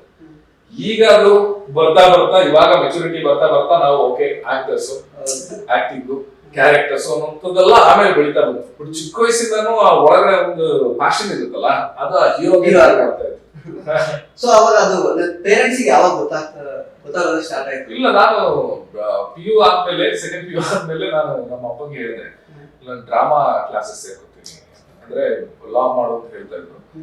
ಏನ್ ಮಾಡ್ತೀಯ ಡಿಗ್ರಿಗೆ? ನಾನು ಡ್ರಾಮಾ ಕ್ಲಾಸಸ್ ಸೇರ್ಕೊತೀನಿ ಅಂತ. ಅವಾಗ ನನಗೂ ಐಡಿಯಾ ಇಲ್ಲ, ನಾನು ಊರಲ್ಲೇ ಓದಿದ್ದು ಬೆಳೆದಿದ್ದಲ್ಲ. ಸೆಕೆಂಡ್ PU ವರೆಗೂ ನಾನು ನಮ್ಮ ಕೊಡಗಲ್ಲೇ ಬೆಳೆದಿದ್ದು. ಸೊ ನನಗೆ ಐಡಿಯಾ ಇರಲಿಲ್ಲ. ಬಟ್ ಯಾರೋ ಹೇಳ್ಕೊಟ್ಟಿದ್ರು ನನಗೆ, ಬೆಂಗಳೂರಲ್ಲಿ ಡ್ರಾಮಾ ಸ್ಕೂಲ್ಸ್ ಎಲ್ಲ ಇದೆ ಅಂತೆ, ಅದರಲ್ಲಿ ಡಿಗ್ರಿ ಮಾಡ್ಬೋದು, ಅದ್ರ ಆಕ್ಟಿಂಗ್ ಕೋರ್ಸಸ್ ಇರುತ್ತೆ, ಹಂಗೆ ಅದರಲ್ಲೇ ಮಾಡ್ಬೋದಲ್ಲ. ಬಿಕಾಸ್ ನನಗೆ PU ಇಂದಾನೆ ಸ್ವಲ್ಪ ಜನರು ಗೊತ್ತಿತ್ತು ನನಗೆ ಆಕ್ಟಿಂಗ್. ಸೊ ನಾನು ನಮ್ಮಪ್ಪನಿಗೂ ಹೇಳಿದೆ, ಇಲ್ಲ ನಾನು ಆಕ್ಟಿಂಗ್ ಕ್ಲಾಸ್ ಹೋಗ್ತೀನಿ. ಸೊ ಅವ್ರಿಗೊಂದು ದೊಡ್ಡ ಶಾಕು. ಅಂದ್ರೆ ಯಾರು ಆಕ್ಟಿಂಗ್ ಕ್ಲಾಸಸ್ ಓದಿದ್ದಲ್ಲ, ಅವಾಗ ಯೋಚನೆನೂ ಮಾಡಿರ್ಲಿಲ್ಲ. ಅದೆಲ್ಲ ಒಂದು ಕೋರ್ಸ್ ಅಂತ ಆಯ್ತು ಮನೇಲಿ. ಸುಮ್ಮನೆ ಬಾ ಮಾಡುವ, ಆಯ್ತು ನೀನ್ ಆಕ್ಟಿಂಗ್ ಮಾಡುವ, ಮೊದಲು ಇದು ಮುಗಿಸ್ಕೋ ಅಂತ. ಅಂದ್ರೆ ಅವ್ರೇನ್ ಅನ್ಕೊಂಡ್ರು ಅಂದ್ರೆ ಮಾಡ್ಲಿ, ಇವಾಗೇನೋ ಹುಡುಗ ಬುದ್ಧಿಲಿ ಇರುತ್ತೆ, ತಲೆ ಏನೋ ಒಂದು ಚೋಕಿ ಇರುತ್ತೆ ಆಕ್ಟಿಂಗ್ ಓದಿದ್ದು ಅನ್ನೋ. ಬಟ್ ಎಷ್ಟು ನಾನು ಸೀರಿಯಸ್ ಆಗಿ ಹೇಳಿದ್ದು ಅಂತ ನಮ್ಮ ಅಪ್ಪನಿಗೆ ರಿಯಲೈಸ್ ಆಗಿಲ್ಲ ಅವತ್ತಿಗೆ. ಬಟ್ 5 ವರ್ಷ ಲಾ ಮುಗ್ದ ಮೇಲೂ ಕೂಡ ನಾನು ಅದನ್ನೇ ಹೇಳಿದೆ ಮನೆಗೆ ಬಂದು, ನಾನು ಆಕ್ಟಿಂಗ್ ಮತ್ತೆ ಶಾಕ್ ಅಪ್ಪನಿಗೆ. ಅಂದ್ರೆ ಇವನು ಬಿಟ್ಟಿದೆ ಅನ್ಕೊಂಡಿದ್ದೆ ಇವನಿಗೆ ಆಕ್ಟಿಂಗ್ ಹುಚ್ಚು. ಬಟ್ 5 ವರ್ಷ ಆದ್ಮೇಲೆ ಬಂದು ಇದನ್ನೇ ಹೇಳ್ತಾ ಇದ್ದಾರಲ್ಲ ಅಂತ ನಮ್ಮ ಅಪ್ಪನಿಗೆ. ಅವಾಗ್ಲೂ ಇತ್ತು, ಇಲ್ಲ ಇದ್ರಲ್ಲಿ ಚೆನ್ನಾಗಿ ಓದಿದ್ಯಾ, ಆಯ್ತಾ, ಮಾಸ್ಟರ್ಸ್ ಮಾಡ್ತಾ ಇದೀಯಾ, ಮಾಸ್ಟರ್ಸ್ ಮಾಡಿದ್ಯಾ, ಎಲ್ಲ ಚೆನ್ನಾಗಿ ಆಗ್ತಾ ಇದೆಯಲ್ಲ, ಫೋನ್ ಕ್ರಿಯೇಟ್ ಮಾಡಿ, ಏನಕ್ಕೋಸ್ಕರ ಬೇಕು ಇದು ಅನ್ನೋದು. ಬಟ್ ನಾನ್ ಆ ಥಾಟ್ ಯಾವಾಗ್ಲೂ ಎಲ್ಲಾ ಅಪ್ಪ ಅಮ್ಮಂದ್ರಿಗೂ ಇದ್ದೇ ಇರುತ್ತೆ. ಅಂದ್ರೆ ಮಕ್ಕಳದು ಫಿನಾನ್ಷಿಯಲ್ ಸ್ಟೆಬಿಲಿಟಿ ಅನ್ನೋಂಥದ್ದು ಚೆನ್ನಾಗಿರ್ಬೇಕು ಅನ್ನೋಂಥದ್ದು ಎಲ್ಲಾ ಅಪ್ಪ ಅಮ್ಮಂದ್ರು ಆಸೆ ಇದ್ದೇ ಇರುತ್ತೆ. ಸೊ ಎಲ್ಲರಿಗೂ ಗೊತ್ತಿದೆ, ಈ ಆಕ್ಟಿಂಗ್ ಅನ್ನೋಂಥ ಕರಿಯರ್ ಅಲ್ಲಿ ಫಿನಾನ್ಷಿಯಲ್ ಸ್ಟೆಬಿಲಿಟಿ ಅಷ್ಟು ಈಸಿ ಅಲ್ಲ, ಅಥವಾ ಇಲ್ಲೊಂದು ಸಕ್ಸಸ್ ಸಿಗೋದು ಈಸಿ ಅಲ್ಲ. ನನಗೆ ಗೊತ್ತಿರೋ ತುಂಬಾ ಅನ್ಸರ್ಟನ್ ಫೀಲ್ಡ್. ಮತ್ತೆ ಎಲ್ಲಾ ಫೀಲ್ಡ್ ಗಳಿಗೆ ಕಂಪೇರ್ ಮಾಡಿದ್ರೆ, ಅಂದ್ರೆ ಈಗ ಲಾ ಫೀಲ್ಡ್ ನಾವು ನೋಡಿದೀವಿ, ಪ್ರತಿಯೊಂದು ಫೀಲ್ಡ್ ಕಂಪೇರ್ ಮಾಡಿದ್ರೆ ನಮ್ಮ ಆಕ್ಟಿಂಗ್ ಫೀಲ್ಡ್ ಅಲ್ಲಿ ಅತಿ ಹೆಚ್ಚು ಕಾಂಪಿಟೇಷನ್. ಅಂದ್ರೆ ಯಾವುದೇ ಫೀಲ್ಡ್ ಅಲ್ಲಿ ಇರಲಿ, ಡಾಕ್ಟರ್ ಇರಲಿ, ಇಂಜಿನಿಯರ್ ಇರಲಿ, ಲಾಯರ್ ಇರಲಿ, ಅಥವಾ ಇನ್ನೊಂದು ಏನಾದ್ರೂ ಒಂದು ಪ್ರೊಫೆಷನ್ ಇರೋದು, ಎಲ್ಲರೂ ಕೂಡ ಆಕ್ಟರ್ಸ್ ಆಗುವಂತ ಒಂದು ಕನ್ಸಿರುತ್ತೆ ಒಂದಷ್ಟು ಜನ. ಸೊ ಕಾಂಪಿಟೇಷನ್ಸ್ ಜಾಸ್ತಿ, ಎಲ್ಲಾ ಫೀಲ್ಡ್ ಅವ್ರು ಬರ್ತಾರೆ. ಸೊ ಡೆಫಿನೆಟ್ಲಿ ಗ್ಲಾಮರಸ್ ವರ್ಲ್ಡ್ ಅಲ್ಲಿ ಅನ್ಸರ್ಟನಿಟಿ ಅವ್ರಿಗೂ ಗೊತ್ತಿತ್ತು, ಅಪ್ಪ ಅಮ್ಮನಿಗೂ ಗೊತ್ತಿತ್ತು ಎಷ್ಟು ಈಸಿ ಇಲ್ಲ ಅದನ್ನು ಅಂತ. ಸೊ ಹಾಗಾಗಿ ಅವ್ರಿಗೊಂಚೂರು ಹಿಂಜರಿಕೆ ಇತ್ತು, ಬೇಡ ಯಾಕೆ ಈ ಕರಿಯರ್ ಹಾಳು ಮಾಡ್ಕೋಬೇಡ. ಬಟ್ ನಾನು ಅವ್ರಿಗೂ ಅವ್ರ ಕಾನ್ಫಿಡೆನ್ಸ್ ಬಿಡ್ಲಿಲ್ಲ. ನಾನು ಈ ಕಡೆ ಲಾ ಕೆಲಸ ಮಾಡ್ಕೊಂಡೆ, ಎಕ್ಸ್ಟ್ರಾ ಎಫರ್ಟ್ಸ್ ಹಾಕೊಂಡು ನಾನು ಇನ್ನೊಂದ್ ಕಡೆ ಸಿನಿಮಾಗಳು ಮಾಡ್ತಾ ಇದ್ದೆ. ಫಿನಾನ್ಷಿಯಲ್ ಸ್ಟೆಬಿಲಿಟಿ ಏನ್ ಬೇಕು ಅದನ್ನು ಅಪ್ಪ ಅಮ್ಮನಿಗೆ ಬೇಜಾರ್ ಮಾಡಿ ಅದನ್ನು ಮಾಡ್ತಿದ್ದೆ, ಈ ಕಡೆ ಆಕ್ಟಿಂಗ್ ಏನ್ ಮಾಡ್ಬೇಕು ನನ್ನ ಆಸೆನೂ ಬಿಡ್ತಾ ಇರಲಿಲ್ಲ, ಅದನ್ನು ಮಾಡೋದು. ಬಟ್ ಇವಾಗ ಎಲ್ಲಿ ಈಗ ಒಂಚೂರು ಈಗ ಅನ್ಯಾಯ ಆಯ್ತು, ಈಗ ಅಪಾಯದ ಎಚ್ಚರಿಕೆ ರಿಲೀಸ್ ಈಗ ಅವ್ರದ್ದು ಒಪಿನಿಯನ್ ಚೇಂಜ್ ಆಗಿದೆಯಾ? ಖಂಡಿತವಾಗ್ಲೂ ಆಗಿದೆ. ಸೊ ಈಗಲೂ ಕೂಡ ಯಾವತ್ತು ಮುಂಚಿನ ತರ ಇಲ್ಲ. ಇವಾಗ ಮನೆಯಿಂದ ಹೊರಡ್ಬೇಕಾದ್ರೆ ನಮ್ಮ ಅಪ್ಪ ಅಮ್ಮ ಏನ್ ಪ್ರೇ ಮಾಡಿ ಕಳಿಸ್ತೀವಿ, ನಾವು ಅದೊಂದು ಅಭ್ಯಾಸ ಇದೆ ಕೊಡೋದು. ನಾವು ದೀಪ ಹಚ್ಚಿ ನಾವು ಬೇಡಿ ದೇವರಿಗೆ ಕೈ ಮುಗ್ದು ಹೊಡುವಂತ ಒಂದು ಆಚಾರ ಮನೆಯಲ್ಲಿ. ಸೊ ಯಾವಾಗ್ಲೂ ಅಪ್ಪ ಕೂರಿಸಿ ನಿಲ್ಸಿ ಅಲ್ಲಿ ದೀಪದ ಮುಂದೆ ನಾವು ಬೇಡ್ಕೊಂಡು ಆಮೇಲೆ ಕೊಡುವಂಥದ್ದು. ಈಗಲೂ ಹಬ್ಬ ನಿಂತ ಮೇಲೆ ಇಲ್ಲ ತುಂಬಾ ಕಷ್ಟ ಪಡ್ತಾ ಇದ್ದಾನೆ ಸಿನಿಮಾ ಇಂಡಸ್ಟ್ರಿಯಲ್ಲಿ, ಒಳ್ಳೆ ಅವಕಾಶ ಸಿಗ್ಲಿ ಅನ್ನೋಂಥದ್ದು ಹೇಳಿ ಕಳಿಸ್ತಾರಲ್ಲ, ಅದು ಒಂದು ದೊಡ್ಡ ಕಾನ್ಫಿಡೆನ್ಸ್. ಅಂದ್ರೆ ಅವ್ರಿಗೊಂದು ಕಾನ್ಫಿಡೆನ್ಸ್ ಇದೆ, ಆ ಕಾನ್ಫಿಡೆನ್ಸ್ ಇಂದ ಅವ್ರೆಲ್ಲ ಮಾಡ್ಲಿ ಅನ್ನೋಂಥದ್ದು ಇರೋದಿಲ್ಲ ಮನ್ಸಿಂದ. ಆ ಆಶೀರ್ವಾದ ಮುಂದೆ ಯಾರು ಇಲ್ಲ. ಸೊ ಪ್ರಾಬ್ಲಿ ಅವರು ಮಾಡಿರುವಂತದಷ್ಟು ಪುಣ್ಯ ಇರ್ಲಿ ಅಥವಾ ಅವರು ಮಾಡುವಂತದಷ್ಟು ಪ್ರೇಯರ್ಸ್ ಇರ್ಲಿ, ಅದರಿಂದನೇ ಇವತ್ತು ಪ್ರಾಬಬ್ಲಿ ನಮಗೆ ಇಷ್ಟೊಂದು ಅವಕಾಶಗಳು, ಜನರ ಪ್ರೀತಿ ಸಿಕ್ಕಿದೆ ಅಂತ ನಾನು ನಂಬ್ತೀನಿ. ಸೊ ಈಗ ಚಿಕ್ಕ ವಯಸ್ಸಿಂದ ನೀವು ಹೇಗೆ ನಾಟಿ ಕಿಡ್ ಆಗಿದ್ರ, ಫಸ್ಟ್ ಬೆಂಚರ್ ಆಗಿದ್ರ, ಯಾವ ರೀತಿ ಸ್ಟೂಡೆಂಟ್? ತುಂಬಾ ನಾಟಿ ಕಿಡ್, ಲಾಸ್ಟ್ ಬೆಂಚರೇ.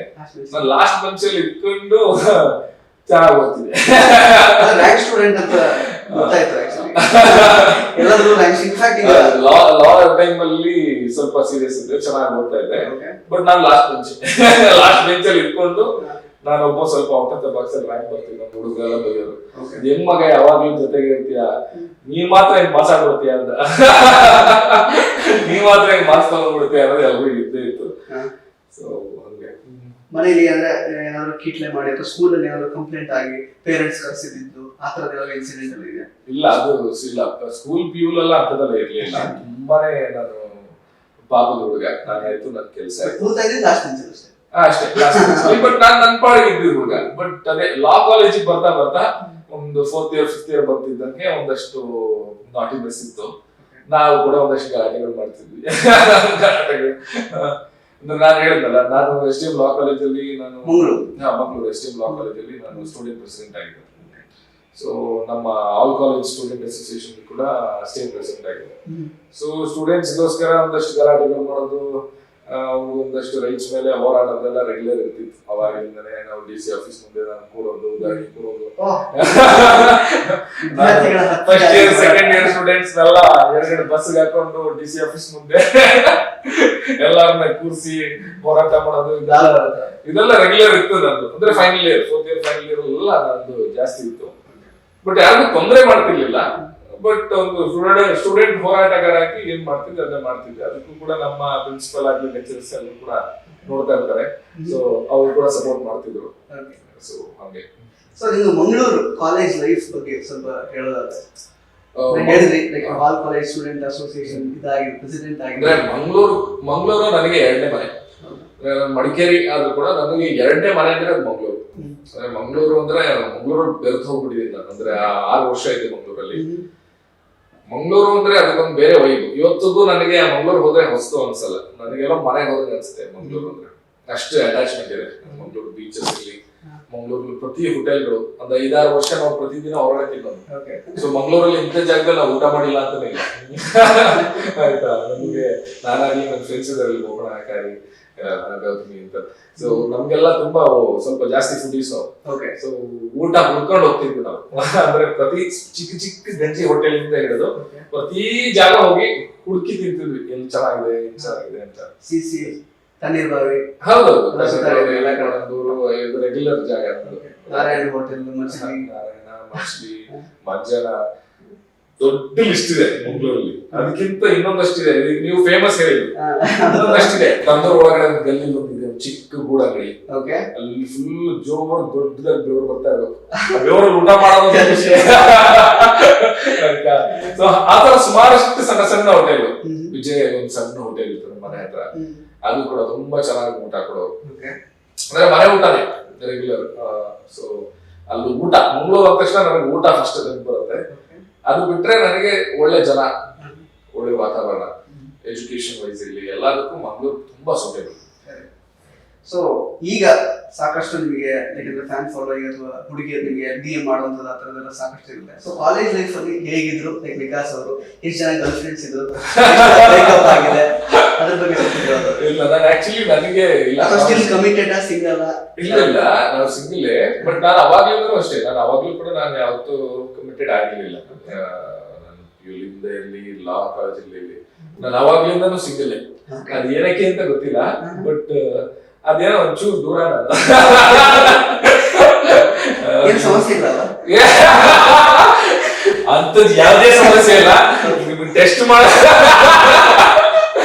ಬಟ್ ಸಮಸ್ಯೆ ಏನಂದ್ರೆ ಎಷ್ಟು ಹ್ಯಾಂಡ್ಸಮ್ ಆಗಿರೋ ಹುಡುಗ ಅಂದ್ರೆ ಅದಿಲ್ಲ ಅಂತಂದ್ರೆ ಅದೊಂದು ಬರುತ್ತಲ್ಲ. ಅಲ್ಲ ಹಂಗೇನಿಲ್ಲ ಅಂದ್ರೆ ಯುವರ್ ಫೋಕಸ್ ವಾಸ್ ಡಿಫರೆಂಟ್. ಅಲ್ಲ ಕಮಿಟ್ಮೆಂಟ್ ಇರ್ಲೇಬೇಕು ಅನ್ನೋಂಥದ್ದು ಏನಿಲ್ಲ. ಡೆಫಿನೆಟ್ಲಿ ತುಂಬಾನೇ had a lot of as friends I had so but commitment ಅದು ಅನ್ನೋಂಥದ್ದು ಮುಂಚೆಯಿಂದನೂ ಒಂದಷ್ಟು ಭಯ ಏನಿಲ್ಲ ಸರ್. ಅಂದ್ರೆ ಒಂದು ಥಾಟ್ ಇತ್ತು ಈಗ ಬೇಡ ರೈಟ್ ಟೈಮ್ ಇರ್ಲಿ ಅನ್ನೋಂಥದ್ದು. ಮತ್ತೆ ಕರಿಯರ್ ಫೋಕಸ್ ಜಾಸ್ತಿ ಇತ್ತು ನನಗೆ. ಇದು ಮಾಡ್ಬೇಕು ಈ ತರ ಇರ್ಬೇಕು ಅನ್ನೋಂಥದ್ದು ಅಷ್ಟು ಕರಿಯರ್ ಫೋಕಸ್ ಜಾಸ್ತಿ ಇತ್ತು. ಮೋರ್ ಇಂಟು ಈಗ ಡಿಎಮ್ಸ್ ಎಲ್ಲ ಸಾಕಷ್ಟು ಬರ್ತಾ ಇರುತ್ತೆ. ಅಂದ್ರೆ ಎಷ್ಟೆಲ್ಲ ಪ್ರಪೋಸಲ್ಸ್ ಅಂದ್ರೆ ಅವ್ರ ಅಭಿಮಾನದಿಂದ ಸಾಕಷ್ಟು ಅನಿಸ್ಕೋತಾ ಇರ್ತಾರೆ. ಸೊ ನಿಮಗೆ ಅಂದ್ರೆ ನಿಮ್ ಫ್ಯಾನ್ ಯಾರಾದ್ರು ಹುಡುಗಿ ಸಮ್ ಫ್ಯಾನ್ ಅಂದ್ರೆ ತುಂಬಾ ಅಂದ್ರೆ ಏನೋ ಸರ್ಪ್ರೈಸಿಂಗ್ ಆಗಿ ಬೇರೆ ತರ ಏನೋ ಅಂದ್ರೆ ಅಭಿಮಾನ ತೋರಿಸಿದಾಗಿರ್ಬೋದು, ಅದು ಯಾವ್ದಾದ್ರು ಒಂದು ಇನ್ಸಿಡೆಂಟ್? ತುಂಬಾ ಜನ ಇದೆ ಸರ್, ತುಂಬಾ ಪ್ರೀತಿ ತೋರಿಸ್ತಾರೆ. ಪ್ರತಿ ದಿನ ನಾವು ಓಪನ್ ಮಾಡೋ ಒಂದು 5-6 ಸ್ಟೋರೀಸ್ ಇರುತ್ತೆ. ತುಂಬಾ ಜನ ನನ್ನ ಹಳೆ ವಿಡಿಯೋಸ್ಗಳು ನಾನೇ ಮರ್ತೋಗಿರ್ತೀನಿ. ಟಿಕ್ಟಾಕ್ ಎಲ್ಲ ಬ್ಯಾನ್ ಆಗಿ ಅವಾಗ ವಿಡಿಯೋಸ್ ಎಲ್ಲ ಮಾಡ್ತಿದ್ದೆ. ನನಗೆ ಗೊತ್ತಿಲ್ಲ ಆ ವಿಡಿಯೋಸ್ ಯಾವತ್ತೋ 10 ವರ್ಷದ ಹಿಂದೆ ಮಾಡಿ ವಿಡಿಯೋಸ್ಗಳನ್ನೆಲ್ಲ ಕಲೆಕ್ಟ್ ಮಾಡಿ ಪೋಸ್ಟ್ ಮಾಡ್ತಾ ಇರ್ತಾರೆ. ಮತ್ತೆ ಪ್ರತಿ ದಿನ ನಾನು ಎಪಿಸೋಡ್ ಚೆನ್ನಾಗಿ ಮಾಡಿದ್ರೆ ಅಪ್ರಿಸಿಯೇಷನ್ ಬರುತ್ತಲ್ಲ, ಎಷ್ಟಿಷ್ಟು ಅಂತ ಬರೋದು ಈ ತರ ಇದ್ರಲ್ಲಿ ಈ ತರ ಮಾಡಿದ್ರೆ ಇದು ಆ ತರ ಅಪ್ರಿಸಿಯೇಷನ್ಗಳು ತುಂಬಾ ಬರುತ್ತೆ. ಸೊ ಖಂಡಿತವಾಗ್ಲೂ ಇದೆಲ್ಲ ನೋಡೋದು ತುಂಬಾ ಇಷ್ಟ ಆಗುತ್ತೆ. ಅಂದ್ರೆ ನಾವೇನೋ ಅನ್ಕೊಂಡು ಆಕ್ಟ್ ಮಾಡಿರ್ತೀವಿ, ಆಕ್ಟ್ ಮಾಡ್ಬೇಕಾದ್ರೆ ನಾವೇನೋ ಅನ್ಕೊಂಡು ಮಾಡಿರ್ತೀವಿ, ಅದನ್ನ ಜನ ಗೊತ್ತು ಹಿಡಿತಾರಲ್ಲ, ಅದು ಡೀಟೇಲ್ಸ್ ನ ಯೋಚನೆ ಮಾಡಿ ಇಂಥದ್ದನ್ನ ಹಿಡಿತಾರಲ್ಲ, ಅವ್ರು ತುಂಬಾ ಖುಷಿ ಆಗುತ್ತೆ. ಎಲ್ಲ ನಾವು ಹಾಕ್ತಿರೋ ಎಫರ್ಟ್ಸ್ ಯಾರೋ ನೋಡ್ತಾ ಇದಾರಪ್ಪ ಅನ್ಕೊಂಡು. ನನ್ನ ತಂಗಿ ಅವ್ರಿಗೆ ಗುಂಡಮ್ಮ ಹೇಳ್ತಿದ್ಲು ಬಿಗಿನಿಂಗ್ ಡೇಸ್ ಅಲ್ಲಿ. ಗುಂಡಮ್ಮ ಅವ್ರಿಗೆ ಒಂದ್ಸಲ ಇವರು RJ ಗುರು ಒಂದ್ಸಲ ಫೋನ್ ಮಾಡಿದ್ರಂತೆ. ಸೊ ಅವ್ರು ಫೋನ್ ಮಾಡಿ ಅವ್ರ ಫ್ರೆಂಡು ಸೊ ಏನೋ ಮಾತಾಡ್ತಾ ಈ ಅಣ್ಣಯ್ಯ ಸೀರಿಯಲ್ ಬಗ್ಗೆ ಕೇಳ್ತಿದ್ರಂತೆ ಅವರು. ಸೊ ಅವ್ರಿಗೂ ತುಂಬಾ ತಂಗಿರಂದ್ರೆ ಬಹಳ ಇಷ್ಟ. ಅವ್ರಿಗೂ ಅವರು ಸ್ವಲ್ಪ ಆ ಕ್ಯಾಟಗರಿ ಇರೋರು. ಅವ್ರು ಹೇಳಿದ್ರಂತೆ ನನಗೆ ನಿಮ್ಮ ಅಣ್ಣ ತುಂಬಾ ಇಷ್ಟ ಕಣೆ, ಯಾಕಂದ್ರೆ 4 ಜನ ತಂಗಿರಿಗೂ 4 ತರ ಪ್ರೀತಿ ತೋರಿಸ್ತಾನೆ, ಅಂದ್ರೆ ಬೇರೆ ಬೇರೆ ತರ ಪ್ರೀತಿ ತೋರಿಸ್ತಾನೆ, ಅದು ಗೊತ್ತಾಗುತ್ತೆ ಅಂತ. ಅಂದ್ರೆ ನಾನ್ ಆಕ್ಟ್ ಮಾಡ್ಬೇಕಾದ್ರೂ ನಾನು ಅನ್ಕೊಂಡಿರ್ತೀನಿ, ಅಂದ್ರೆ ಮೊದಲಿನ ಬೇರೆ ತರ ಟ್ರೀಟ್ ಮಾಡ್ತೀನಿ. ಅಂದ್ರೆ ಎಲ್ಲರಿಗೂ ಸಮವಾದ ಪ್ರೀತಿ ಇದೆ, ಅಂದ್ರೆ ಅದು ಬೇರೆ ಬೇರೆ ತರ ಇರುತ್ತೆ. ಫಸ್ಟ್ ಅವ್ರು ಸ್ವಲ್ಪ ಮೆಚೂರ್ಡ್ ಇರ್ತಾರೆ, ಆ ಮೆಚೂರ್ಡ್ ಪ್ರೀತಿ ಇರುತ್ತೆ. ಅವಳು ಚಿಕ್ಕ ವಯಸ್ಸಿಂದಾನೇ ಅಣ್ಣನ ಕಷ್ಟ ನೋಡ್ಕೊಂಡು ಬಂದವಳು, ಅಣ್ಣ ಏನ್ ಸ್ಯಾಕ್ರಿಫೈಸ್ ಮಾಡಿದಾನೆ ಅಂತ ಗೊತ್ತಿರೋಳು. ಅವ್ಳಿಗೆ ಒಂದು ಪ್ರೀತಿ ತೋರಿಸೋದು, ಅವಳನ್ನ ಒಂದು ಜಾಗದಲ್ಲಿ ಇರೋದು ಬೇರೆ ತರ ಇರುತ್ತೆ. ಎರಡನೇ ಒಂಚೂರು ರಗಡಾಗಿ ತಿಳ್ಕೊಂಡಿರೋಳು, ಅವಳ ಜೊತೆ ಅವಳಿಗೊಂದು ಸ್ವಲ್ಪ ಒರಟು ಪ್ರೀತಿ ಇರುತ್ತೆ. ಮೂರನೇ ಮನೆ ನಡೆಸೋಳು, ಅವಳದೊಂದು ಸ್ವಲ್ಪ ರೆಸ್ಪಾನ್ಸಿಬಿಲಿಟಿ ಇರುವಂತವಳು, ತಾಯಿ ಸ್ಥಾನ ತಗೊಂಡವಳು ಮನೇಲಿ, ಅವಳಿಗೊಂದು ರೆಸ್ಪೆಕ್ಟ್, ಅವಳಿಗೊಂದು ಪ್ರೀತಿ ಬೇರೆ. ಚಿಕ್ಕದು ಲಾಸ್ಟ್ ಒಂದು ಕೂಸು, ಅದನ್ನ ಮಗು ತರನೇ ನೋಡೋದು. ಮನೇಲಿ ಏನೇ ಗಲಾಟೆ ಆಗ್ಲಿ ಅದು ಬೈಯಲ್ಲ, ಅದು ಮಗುನೇ. ಸೊ ಆ ಏನ್ ಡಿಫ್ರೆನ್ಸಿಯೇಷನ್ ನಾನು ಪ್ರತಿ ಕ್ಯಾರೆಕ್ಟರೈಸೇಷನ್ ಯೋಚನೆ ಮಾಡ್ಕೊಂಡು ಮಾಡಿದ್ದೆ, ಅದನ್ನ ಜನ ಕಂಡು ಹಿಡಿದ್ರಲ್ಲ, ಅದು ಖುಷಿ ಆಗುತ್ತೆ. ಅಂದ್ರೆ ನಾವೇನೋ ಯೋಚನೆ ಮಾಡ್ಕೊಂಡು ಮಾಡಿರೋದು ಜನಕ್ಕೆ ರೀಚ್ ಆಗಿದೆ ಅಂದ್ರೆ ಅದೇ ತುಂಬಾ ಖುಷಿ ಆಗುತ್ತೆ. ಅಪ್ರಿಸಿಯೇಷನ್ ವ್ಯಾಲಿಡೇಷನ್ ಸಿಕ್ಕಿದೆ. ಖಂಡಿತವಾಗಿ. ಇನ್ನು ವಿಕಾಸ್ ಅವ್ರು ಅಂದ್ರೆ ಮೊದಲಿಂದ ಹೇಗೆ ತುಂಬಾ ಇಂಟ್ರೋವರ್ಟ ಅಥವಾ ಆಂಬಿವರ್ಟ, ಯಾವ ರೀತಿ ಪರ್ಸನ್? ಆಂಬಿವರ್ಟ್ ಅಂದ್ರೆ ನಾನು ಎಕ್ಸ್ಟ್ರೀಮ್ಲಿ ಎಕ್ಸ್ಟ್ರೋವರ್ಟ್. ಜನರ ಮಧ್ಯದಲ್ಲಿ ಇಡಕ್ಕೆ ಇಷ್ಟಪಡ್ತೀನಿ. ಯಾವಾಗ್ಲೂ ಎಲ್ಲಿ ಹೋದ್ರು ಸೌಂಡ್ ಮಾಡ್ತಾ ಇರ್ತೀನಿ ನಾನು. ಅಂದ್ರೆ ಎಲ್ಲೇ ಜನ ಜಂಗುಳಿ ಇದ್ರು ನಾನು ಒಂದ್ ಸ್ವಲ್ಪ ಹೈಲೈಟ್ ಆಗ್ತಾ ಇರ್ತೀನಿ. ಅಂದ್ರೆ ನಾನು ಇರೋದೇ ಹಂಗೆ, ಹೋದ ತಕ್ಷಣ ತುಂಬಾ ಬ್ರೈಟ್ ಆಗಿರ್ತೀನಿ. ಬಟ್ ಕೆಲವೊಂದ್ಸಲ ಬಹಳ ಇಂಟ್ರೋವರ್ಟ್ ಆಗಿರ್ತೀನಿ. ಕೆಲವೊಂದ್ಸಲ ನನಗೆ ನನ್ನ ಸ್ಪೇಸ್ ತಗೊಳಕ್ ಇಷ್ಟ, ಒಬ್ಬನೇ ಇರ್ತೀನಿ. ಸೆಟ್ಟಲ್ಲೂ ಅಷ್ಟೇ, ನಾನು ಹೋದ್ರೆ ದಾಡ ಬಾಡ ಅಂತ ಇರ್ತೀನಿ. ಒಂದೊಂದ್ಸಲ ನಾನು ಒಂಚೂರು ಆಫ್ ಆಗಿ ಪಾಡಿಗೆ ಬಿಡ್ಬಿಡ್ತೀನಿ ಒಂದ್ಸಲ ರೂಮಲ್ಲಿ. ಅವಾಗ ಎಲ್ಲರೂ ಕೇಳ್ತಾರೆ ಏನಾಯ್ತು ನಿನಗೆ, ಓಕೆ ಏನೋ ಬೇಜಾರಾಯ್ತಾ? ನಾನೇ ಇಲ್ಲ ಅಂದ್ರೆ ಬೇಜಾರೇ ಆಗಿರಲ್ಲ, ಬಟ್ ಒಂದೊಂದ್ಸಲ ನಾನು ನನ್ನ ಸ್ಪೇಸ್ ತಗೊಂಡ್ಬಿಡ್ತೀನಿ ಹಂಗೆ. ಸೊ ಎರಡು ಇದೆ.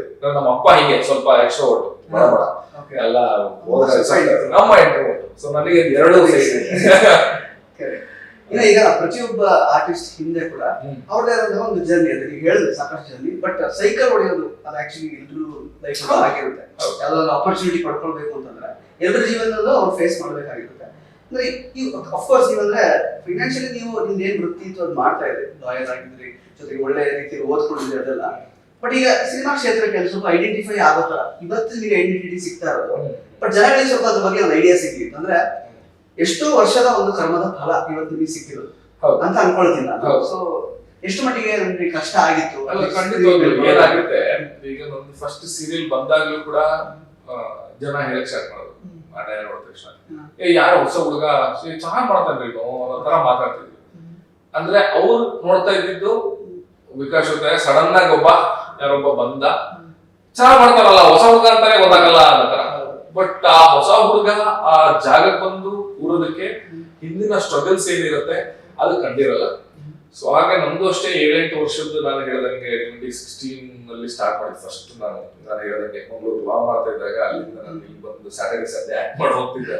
ಅವಾಗಿಂದ ಸ್ಟಾರ್ಟ್ ಆಗಿದ್ದ ಜರ್ನಿ ಈಗ 2024 ಒಂದು 7-8 ವರ್ಷದವರೆಗೂ ನಾವೇನ್ ಟ್ರೈ ಮಾಡ್ತಾ ಇದ್ವಿ ಅಂದ್ರೆ ಪ್ರತಿಯೊಂದು ವರ್ಕ್ ಅಲ್ಲಿ ಸಿನಿಮಾಗಳು ಮಾಡ್ತಿದ್ರು ನಾನೇನ್ ಆಕ್ಟ್ ಮಾಡಿ ಸುಮ್ಮನೆ ಹೋಗ್ಬಿಡ್ತಿರ್ಲಿಲ್ಲ.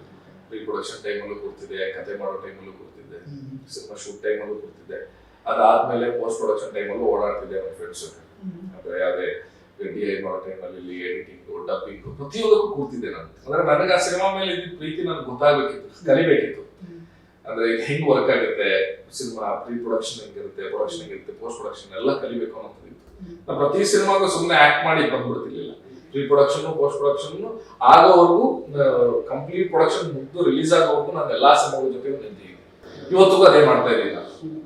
ಆ ಲೆಕ್ಕದಲ್ಲಿ ನನಗೆ ಮುಂಚೆ ಯಶ್ ಅವ್ರನ್ನ ನೋಡ್ಕೊಂಡು ನನಗೆ ಯಶ್ ಅವ್ರನ್ನ ನೋಡಿದಾಗ ನನಗೆ ಅದೊಂದು ಇನ್ಸ್ಪಿರೇಷನ್. ಅಂದ್ರೆ ಅವ್ರು ನಾನು ಸುಮಾರು ಫಾಲೋ ಮಾಡಿದ್ದೀನಿ. ಫಾಲೋ ಮಾಡಿದಾಗ ಏನಾಗುತ್ತೆ ಅಂದ್ರೆ ಅವ್ರದ್ದು ನಾನು ನೋಡಿದ್ದೀನಿ ಸ್ಟ್ರಗಲ್ಗಳು. ಅಂದ್ರೆ ಇಷ್ಟು ಚಿಕ್ಕ ಏಜ್ ಅಲ್ಲಿ ಎಷ್ಟೊಂದು ದೊಡ್ಡ ಇದು ಹೇಗ್ ಸಿಕ್ಕಿದೆ ಅಂತ ಅಂದಾಗ ನಾನು ಅವ್ರದ್ದು ಒಂದು ಹಳೆ ಒಂದಷ್ಟು ಇಂಟರ್ವ್ಯೂಗಳು ನೋಡಿದೆ. ಒಂದು ಯೂಟ್ಯೂಬ್ ಅಲ್ಲೂ ಇನ್ನೊಂದು ಯಾವ್ದು ಮ್ಯೂಸಿಕ್ ಚಾನೆಲ್ ಅಲ್ಲಿ ಅವ್ರು ಆಂಕರ್ ಆಗ್ತಾರೆ. ಹೀರೋ ಆಗಿದ್ದಾಗಲೇ ಆಂಕರಿಂಗ್ ಬಂದಿರ್ತಾರೆ.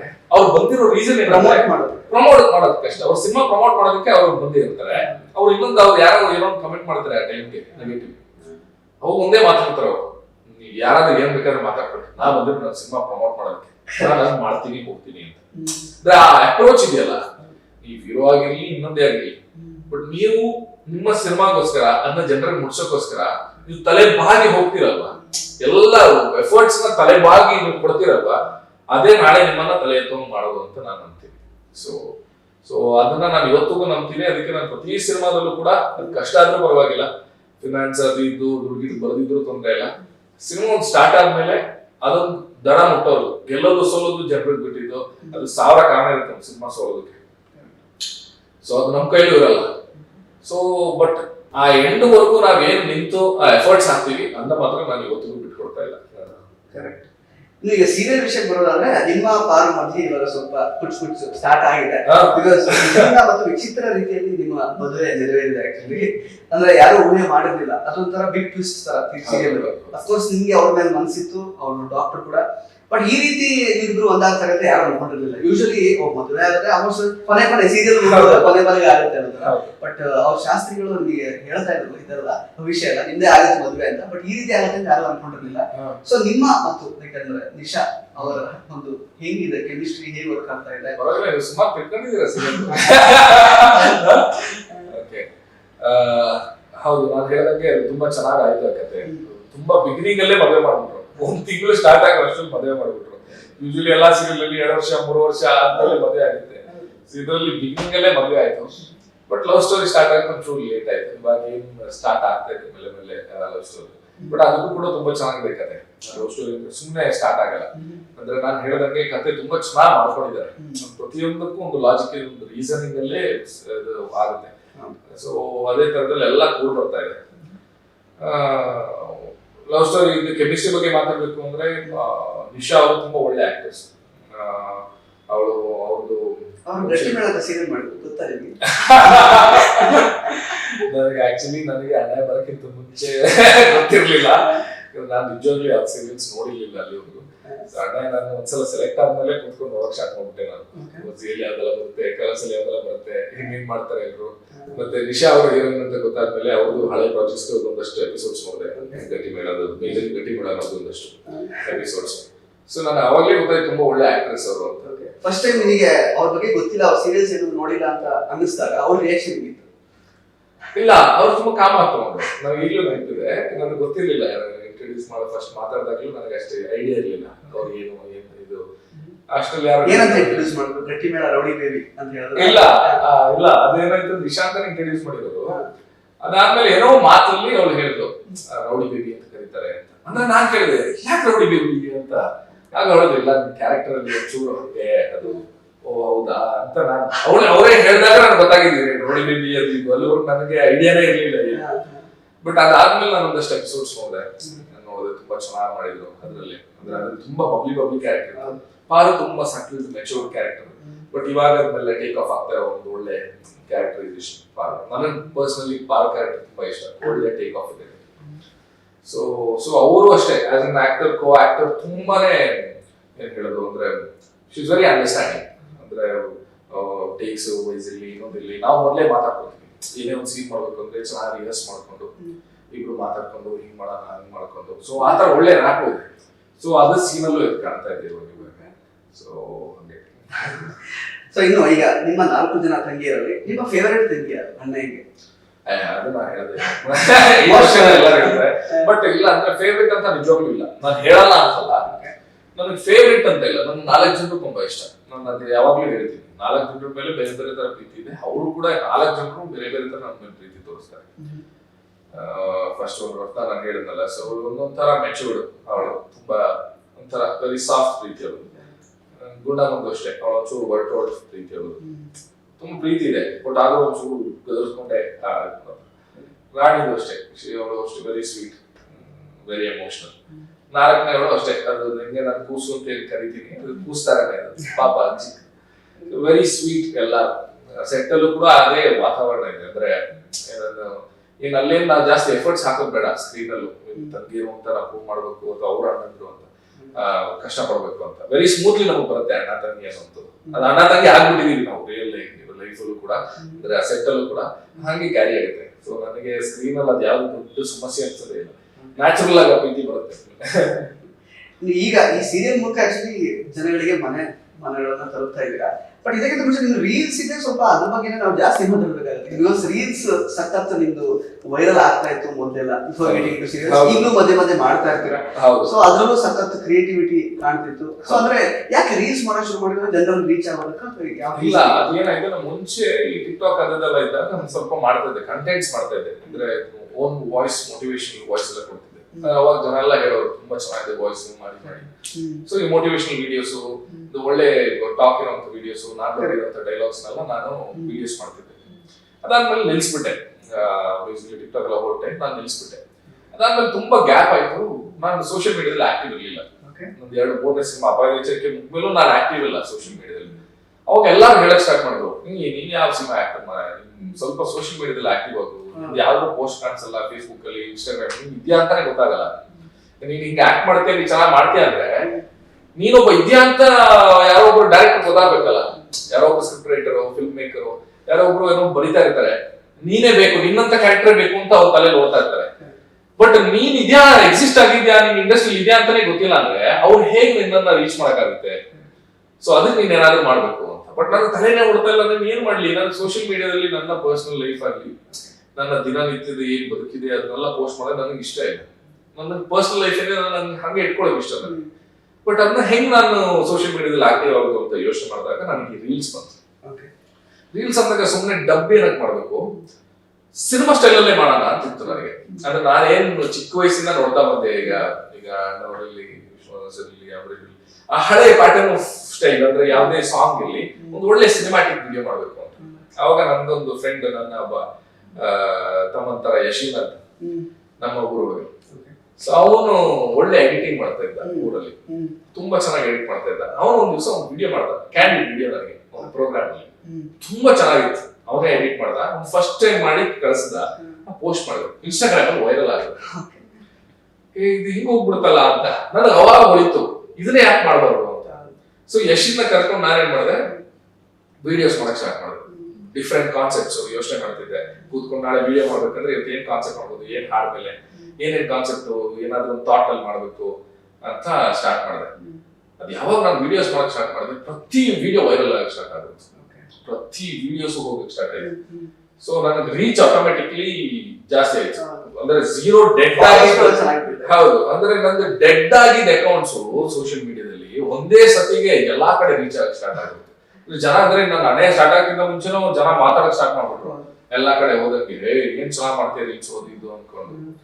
ಸೊ ಹಂಗೆ ಆಕ್ಚುಲಿ ಅಣ್ಣಯ್ಯ ಇದು ಕೂಡ ನನಗೆ ರೋಲ್ ಕೂಡ ಈ ರೀಲ್ಸ್ ನೋಡಿ ಕೂಡ ಒಂದಷ್ಟು ಪ್ಲಸ್ ಆಗಿದೆ.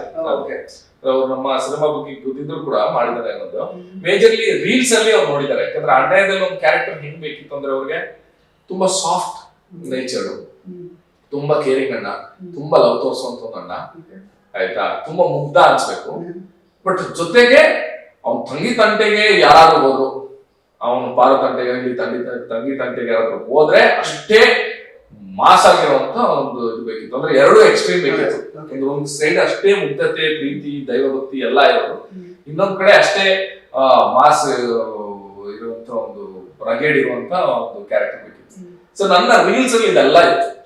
ಅಂದ್ರೆ ಒಂದ್ಸಲಿ ನಾನು ತುಂಬಾ ಲವ್ ಬಾಯ್ ಆಗಿ, ಇನ್ನೊಂದ್ ಕಡೆ ಸ್ವೀಟ್ ಬಾಯ್ ಆಗಿ, ಇನ್ನೋಸೆಂಟ್ ಆಗಿ, ಇನ್ನೊಂದ್ ಕಡೆ ಮಾಸ್ ವಿಡಿಯೋಸ್ ಎಲ್ಲಾ ಮಾಡ್ತಿದ್ರಿಂದ ಅವ್ರಿಗೆ ತರ ವರ್ಕ್ ಆಯ್ತು. ಆಕ್ಚುಲಿ ನಾನು ಏನ್ ಥಾಟ್ ಇಟ್ಕೊಂಡು ನಾನು ರೀಲ್ಸ್ ಸ್ಟಾರ್ಟ್ ಮಾಡಿದೆ. ಆದ್ರೆ ನಾನು ನಿಮ್ಗೆ ಹೇಳಿದ್ನಲ್ಲ, ಯಾರೋ ಹುಡುಕ್ತಾ ಇರ್ತಾರೆ ನಿಮಗೆ. ಈಗ ನಾನು ಸುಮಾರಷ್ಟು ಆಕ್ಟರ್ಸ್ ಅದೇ ಹೇಳೋದು, ತುಂಬಾ ಜನ ಟ್ಯಾಲೆಂಟೆಡ್ ಆಕ್ಟರ್ಸ್ ಇದಾರೆ ನಮ್ಮಲ್ಲಿ. ಬಟ್ ಸಮಸ್ಯೆ ಏನಂದ್ರೆ ಅವ್ರನ್ನ ಒಳ್ಳೆ ಫಿಲ್ಮ್ ಮೇಕರ್ಸ್ ಹುಡುಕ್ತಾ ಇರ್ತಾರೆ, ಅವ್ರಿಗೆ ಇವ್ರು ಸಿಗಲ್ಲ, ಇವ್ರಿಗೆ ಅವ್ರು ಸಿಗಲ್ಲ. ಆ ಸಮಸ್ಯೆನ ಹೆಂಗೆ ಪಾರ್ ಮಾಡ್ಬೋದು, ಅವ್ರನ್ನ ಅವರು ಹೆಂಗೆ ರೀಚ್ ಮಾಡ್ಬೋದು ಅನ್ನೋದನ್ನ ಯೋಚನೆ ಮಾಡ್ಬೇಕು. ನಾನು ಅದನ್ನ ಯೋಚನೆ ಮಾಡಿದಾಗ ಈ ರೀಲ್ಸ್ ಮಾಡ್ಬೋದು, ಈ ತರ ರೀಲ್ಸ್ ಮಾಡ್ಬೋದು ಅನ್ನೋದು ಸ್ಟಾರ್ಟ್ ಬಂತು ನನಗೆ. ಅದು ಅಷ್ಟೇ ಹೆಲ್ಪ್ಫುಲ್ ಆಯ್ತು ನನಗೆ. ಸೊ ಅದೇ ಒಳ್ಳೆ ರೀತಿಯಲ್ಲಿ ಲಾಂಚ್ ಆಯ್ತು. ಪ್ರಮೋದ್ ಶೆಟ್ಟಿ ಅವರ ಪ್ರೊಡಕ್ಷನ್, ಶೆಟ್ಟಿ ಅವರು ಜೊತೆಗೆ ರಿಷಬ್ ಶೆಟ್ಟಿ ಅವರು ಆಕ್ಚುಲಿ ಪ್ರಮೋಟ್ ಮಾಡಿದ್ರು. ಇನ್ಫ್ಯಾಕ್ಟ್ ಜಿ ಕನ್ನಡದಲ್ಲಿ ಜೊತೆಗೆ ಶಿವಣ್ಣ ಅವರು ಸಪೋರ್ಟ್ ಆಗಿದ್ರು. ಅಂದ್ರೆ ಇಷ್ಟರ ಮಟ್ಟಿಗೆ ನಿಮ್ಗೆ ಸಪೋರ್ಟ್ ಸಿಗುತ್ತೆ ಇಂಡಸ್ಟ್ರಿಯಿಂದ ಅಂತ ಅನ್ಕೊಂಡಿದ್ರೆ? ಖಂಡಿತವಾಗ್ಲೂ ಯೋಚನೆ ಮಾಡಿಲ್ಲ. ಒಂದು ಡ್ರೀಮ್ ಇತ್ತು. ಅಂದ್ರೆ ತುಂಬಾ ಜನ ಈ ದೊಡ್ಡ ಸ್ಟಾರ್ ಮಕ್ಕಳಾಗ್ಲಿ ಇನ್ನೊಬ್ರು ಲಾಂಚ್ ಆದಾಗ ನಾವು ನೋಡ್ತಾ ಇರ್ತೀವಿ, ತುಂಬಾ ಒಳ್ಳೆ ಲಾಂಚ್ ಆಗುತ್ತೆ, ಎಲ್ಲರೂ ಸಪೋರ್ಟ್ ಮಾಡ್ತಾರೆ, ದೊಡ್ಡ ಲೆವೆಲ್ ಅಲ್ಲಿ ಸಿನಿಮಾಗಳು ಬರುತ್ತೆ, ದೊಡ್ಡ ಲೆವೆಲ್ ಅಲ್ಲಿ ರಿಲೀಸ್ ಆಗುತ್ತೆ. ಸೊ ನಾನು ಯಾವಾಗ್ಲೂ ಕುತ್ಕೊಂಡು ಯೋಚನೆ ಮಾಡೋದು, ಯಾವತ್ತೂ ಒಂದಿನ ನಮಗೂ ಈ ತರ ಒಂದು ಲಾಂಚ್ ಸಿಗ್ಬೋದಾ, ನಾವು ಯಾವತ್ತಾದ್ರೂ ಹಿಂಗ್ ಆಗ್ಬೋದಾ ಅನ್ನೋದು ಯಾವತ್ತೂ ಯೋಚನೆ ಮಾಡ್ತಿದ್ದೆ. ಬಟ್ ಯಾವಾಗ್ಲೂ ಆ ಟ್ರಸ್ಟ್ ಇತ್ತು. ಯಾಕಂದ್ರೆ ಇವತ್ತಿನ ದಿನಕ್ಕೆ ನಿಂತಿರೋ ಸ್ಟಾರ್ಸ್ ಎಲ್ಲಾರು ಕೂಡ ಜೀವನದಿಂದ ಬಂದವರೇ, ಸ್ಕ್ರಾಚ್ ಇಂದ ಬಂದವರೇ. ಅದೇ ನಮ್ಗೊಂದು ಎಕ್ಸಾಂಪಲ್. ನಾವು ಕೂಡ ಯಾವತ್ತೋ ಒಂದ್ ದಿನ ನಾವು ರೀಚ್ ಆಗ್ಬೋದು ಅನ್ನೋದು ಇತ್ತು. ಬಟ್ ನನಗೂ ಕೂಡ ಇಂಥ ಒಂದು ಒಳ್ಳೆ ಲಾಂಚ್ ಸಿಗುತ್ತೆ ಅಂತ ನಾನು ಕನ್ಸ್ಪನ್ಸಲ್ಲೂ ಅನ್ಕೊಂಡಿರ್ಲಿಲ್ಲ. ಯಾಕಂದ್ರೆ ಫಸ್ಟ್ ಆಫ್ ಆಲ್ ತುಂಬಾ ಒಳ್ಳೆ ಪ್ರೊಡಕ್ಷನ್ ಅವರು, ಪ್ರಮೋದ್ ಸರ್ ಇಲ್ಲಿ, ಸುಪ್ರೀತಾ ಮ್ಯಾಮ್ ಇಲ್ಲಿ, ಎಕ್ಸ್ಟ್ರೀಮ್ಲಿ ಹಾರ್ಡ್ ವರ್ಕಿಂಗ್ ಅವರು. ಫಸ್ಟ್ ಆಫ್ ಆಲ್ ಅಂದ್ರೆ ಅವ್ರೇನು ಪ್ರೊಡ್ಯೂಸರ್ಸ್ ಅಂದ್ರೆ ಸುಮ್ಮನೆ ದುಡ್ಡು ಹಾಕ್ತಿವಿ ಕೂತ್ಕೊಡ್ತೀವಿ ಅಂತಲ್ಲ, ಅಷ್ಟೇ ಹಾರ್ಡ್ ವರ್ಕಿಂಗ್. ಪ್ರತಿಯೊಂದು ಡೀಟೇಲ್ಸ್ ನ ಅಬ್ಸರ್ವ್ ಮಾಡ್ತಾರೆ, ಕಷ್ಟಪಡ್ತಾರೆ. ಸೊ ಅವ್ರಿಗೆ ಆಕ್ಚುಲಿ ತುಂಬಾ ಥ್ಯಾಂಕ್ಸ್ ಹೇಳ್ಬೇಕು. ಅದ್ ಬಿಟ್ರೆ ಈಗ ನೀವು ಹೇಳಿದಂಗೆ ಈಗ ಶಿವಣ್ಣ ಅಂತೂ ನಾನು ಫಸ್ಟ್ ಟೈಮ್ ಮೀಟ್ ಮಾಡಿದಾಗಲೇ ತುಂಬಾ ದೊಡ್ಡ ಫ್ಯಾನ್ ಆಗುತ್ತೆ. ಏನ್ ಶಿವಣ್ಣ ನನಗೆ ಏನ್ ಇಷ್ಟ ಇದ್ರು, ಮೀಟ್ ಮಾಡೋದಾಗ ಇನ್ನೂ ಜಾಸ್ತಿ ಇಷ್ಟ ಆಗುತ್ತೆ. ಯಾಕಂದ್ರೆ ಅವ್ರ ಹಂಬಲ್ನೆಸ್, ಅಂದ್ರೆ ನಾವ್ ಯಾರು ಅಲ್ಲ ಶಿವಣ್ಣಗೆ. ಸೊ ಅಂಥದ್ರಲ್ಲಿ ನಾವು ಹೋಗಿ ಒಂದು ಪ್ರಮೋಷನ್ಸ್ಗೆ ನಮಗೆ ಹೆಲ್ಪ್ ಮಾಡೋದಾಗ್ಲಿ, ಒಂದು ಬೈಟ್ಸ್ ಕೊಡೋದಾಗ್ಲಿ, ಅಂದ್ರೆ ಸುಮ್ಮನೆ ಏನೋ ಕೊಡ್ಬೇಕಲ್ಲ ಅಂತ ಕೊಟ್ಟಿದ್ದಲ್ಲ, ಮನ್ಸಿಂದ ಹಾರೈಸ್ಕೊಡೋದಿದೆಯಲ್ಲ.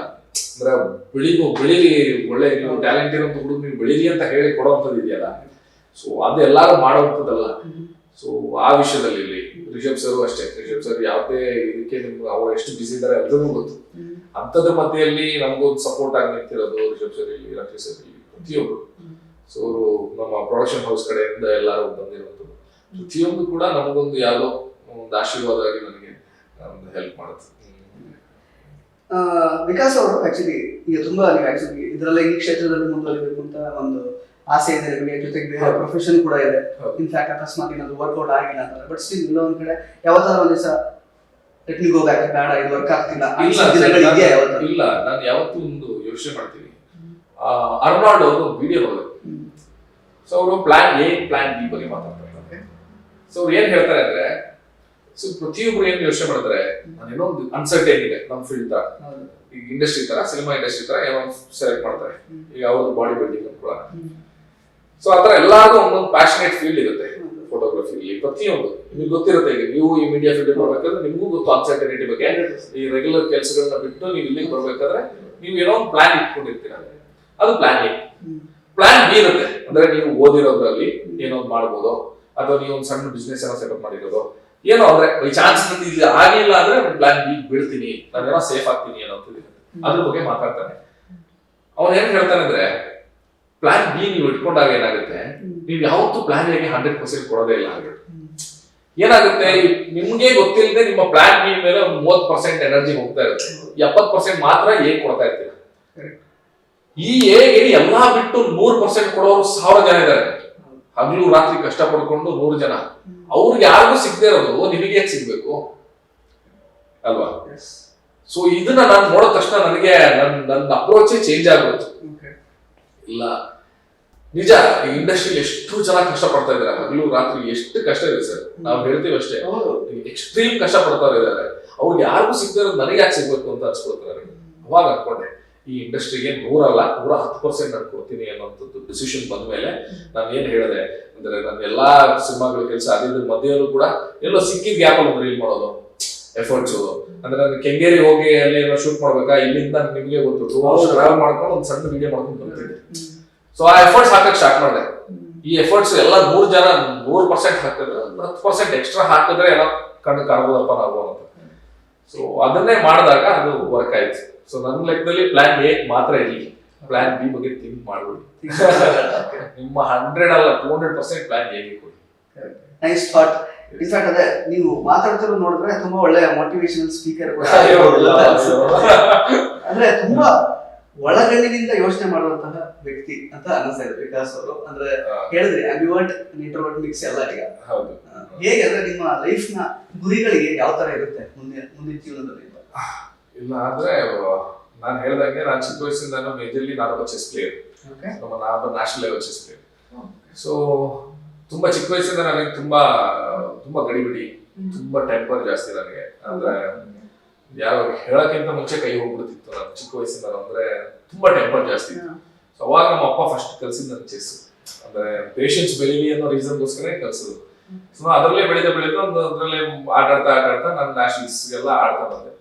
ಬಟ್ ಅದು ಆಕ್ಚುಲಿ ನನಗೆ ತುಂಬಾ ಲೈಫಲ್ಲಿ ಹೆಲ್ಪ್ ಮಾಡ್ತು.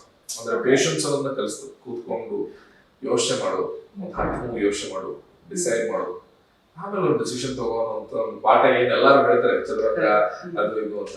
ನಾನು ಪ್ರಾಕ್ಟಿಕಲಿ ನನಗೆ ಅದನ್ನ ಹೆಲ್ಪ್ ಮಾಡಿದೆ. ಸೊ ಇವಾಗ್ಲೂ ಆ ಪೇಷನ್ಸ್ ಅಷ್ಟೇ ಬಿಲ್ಡ್ ಆಗಿದೆ.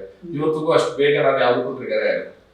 ನೀವೇ ಬೈ ಚಾನ್ಸ್ ಬಂದ್ಬಿಟ್ರು ನಾನು ಒಂದು 10 ನಿಮಿಷ ಯೋಚನೆ ಮಾಡಿ ಯಾಕೆ ಓಕೆನಾ ನೀವು ಓಕೆನಾ ನೋಡಿ ಆಮೇಲೆ ರಿಯಾಕ್ಟ್ ಮಾಡೋದು ಒಂದು ಥಾಟ್ ಪ್ರೋಸೆಸ್ ಅಷ್ಟೇ.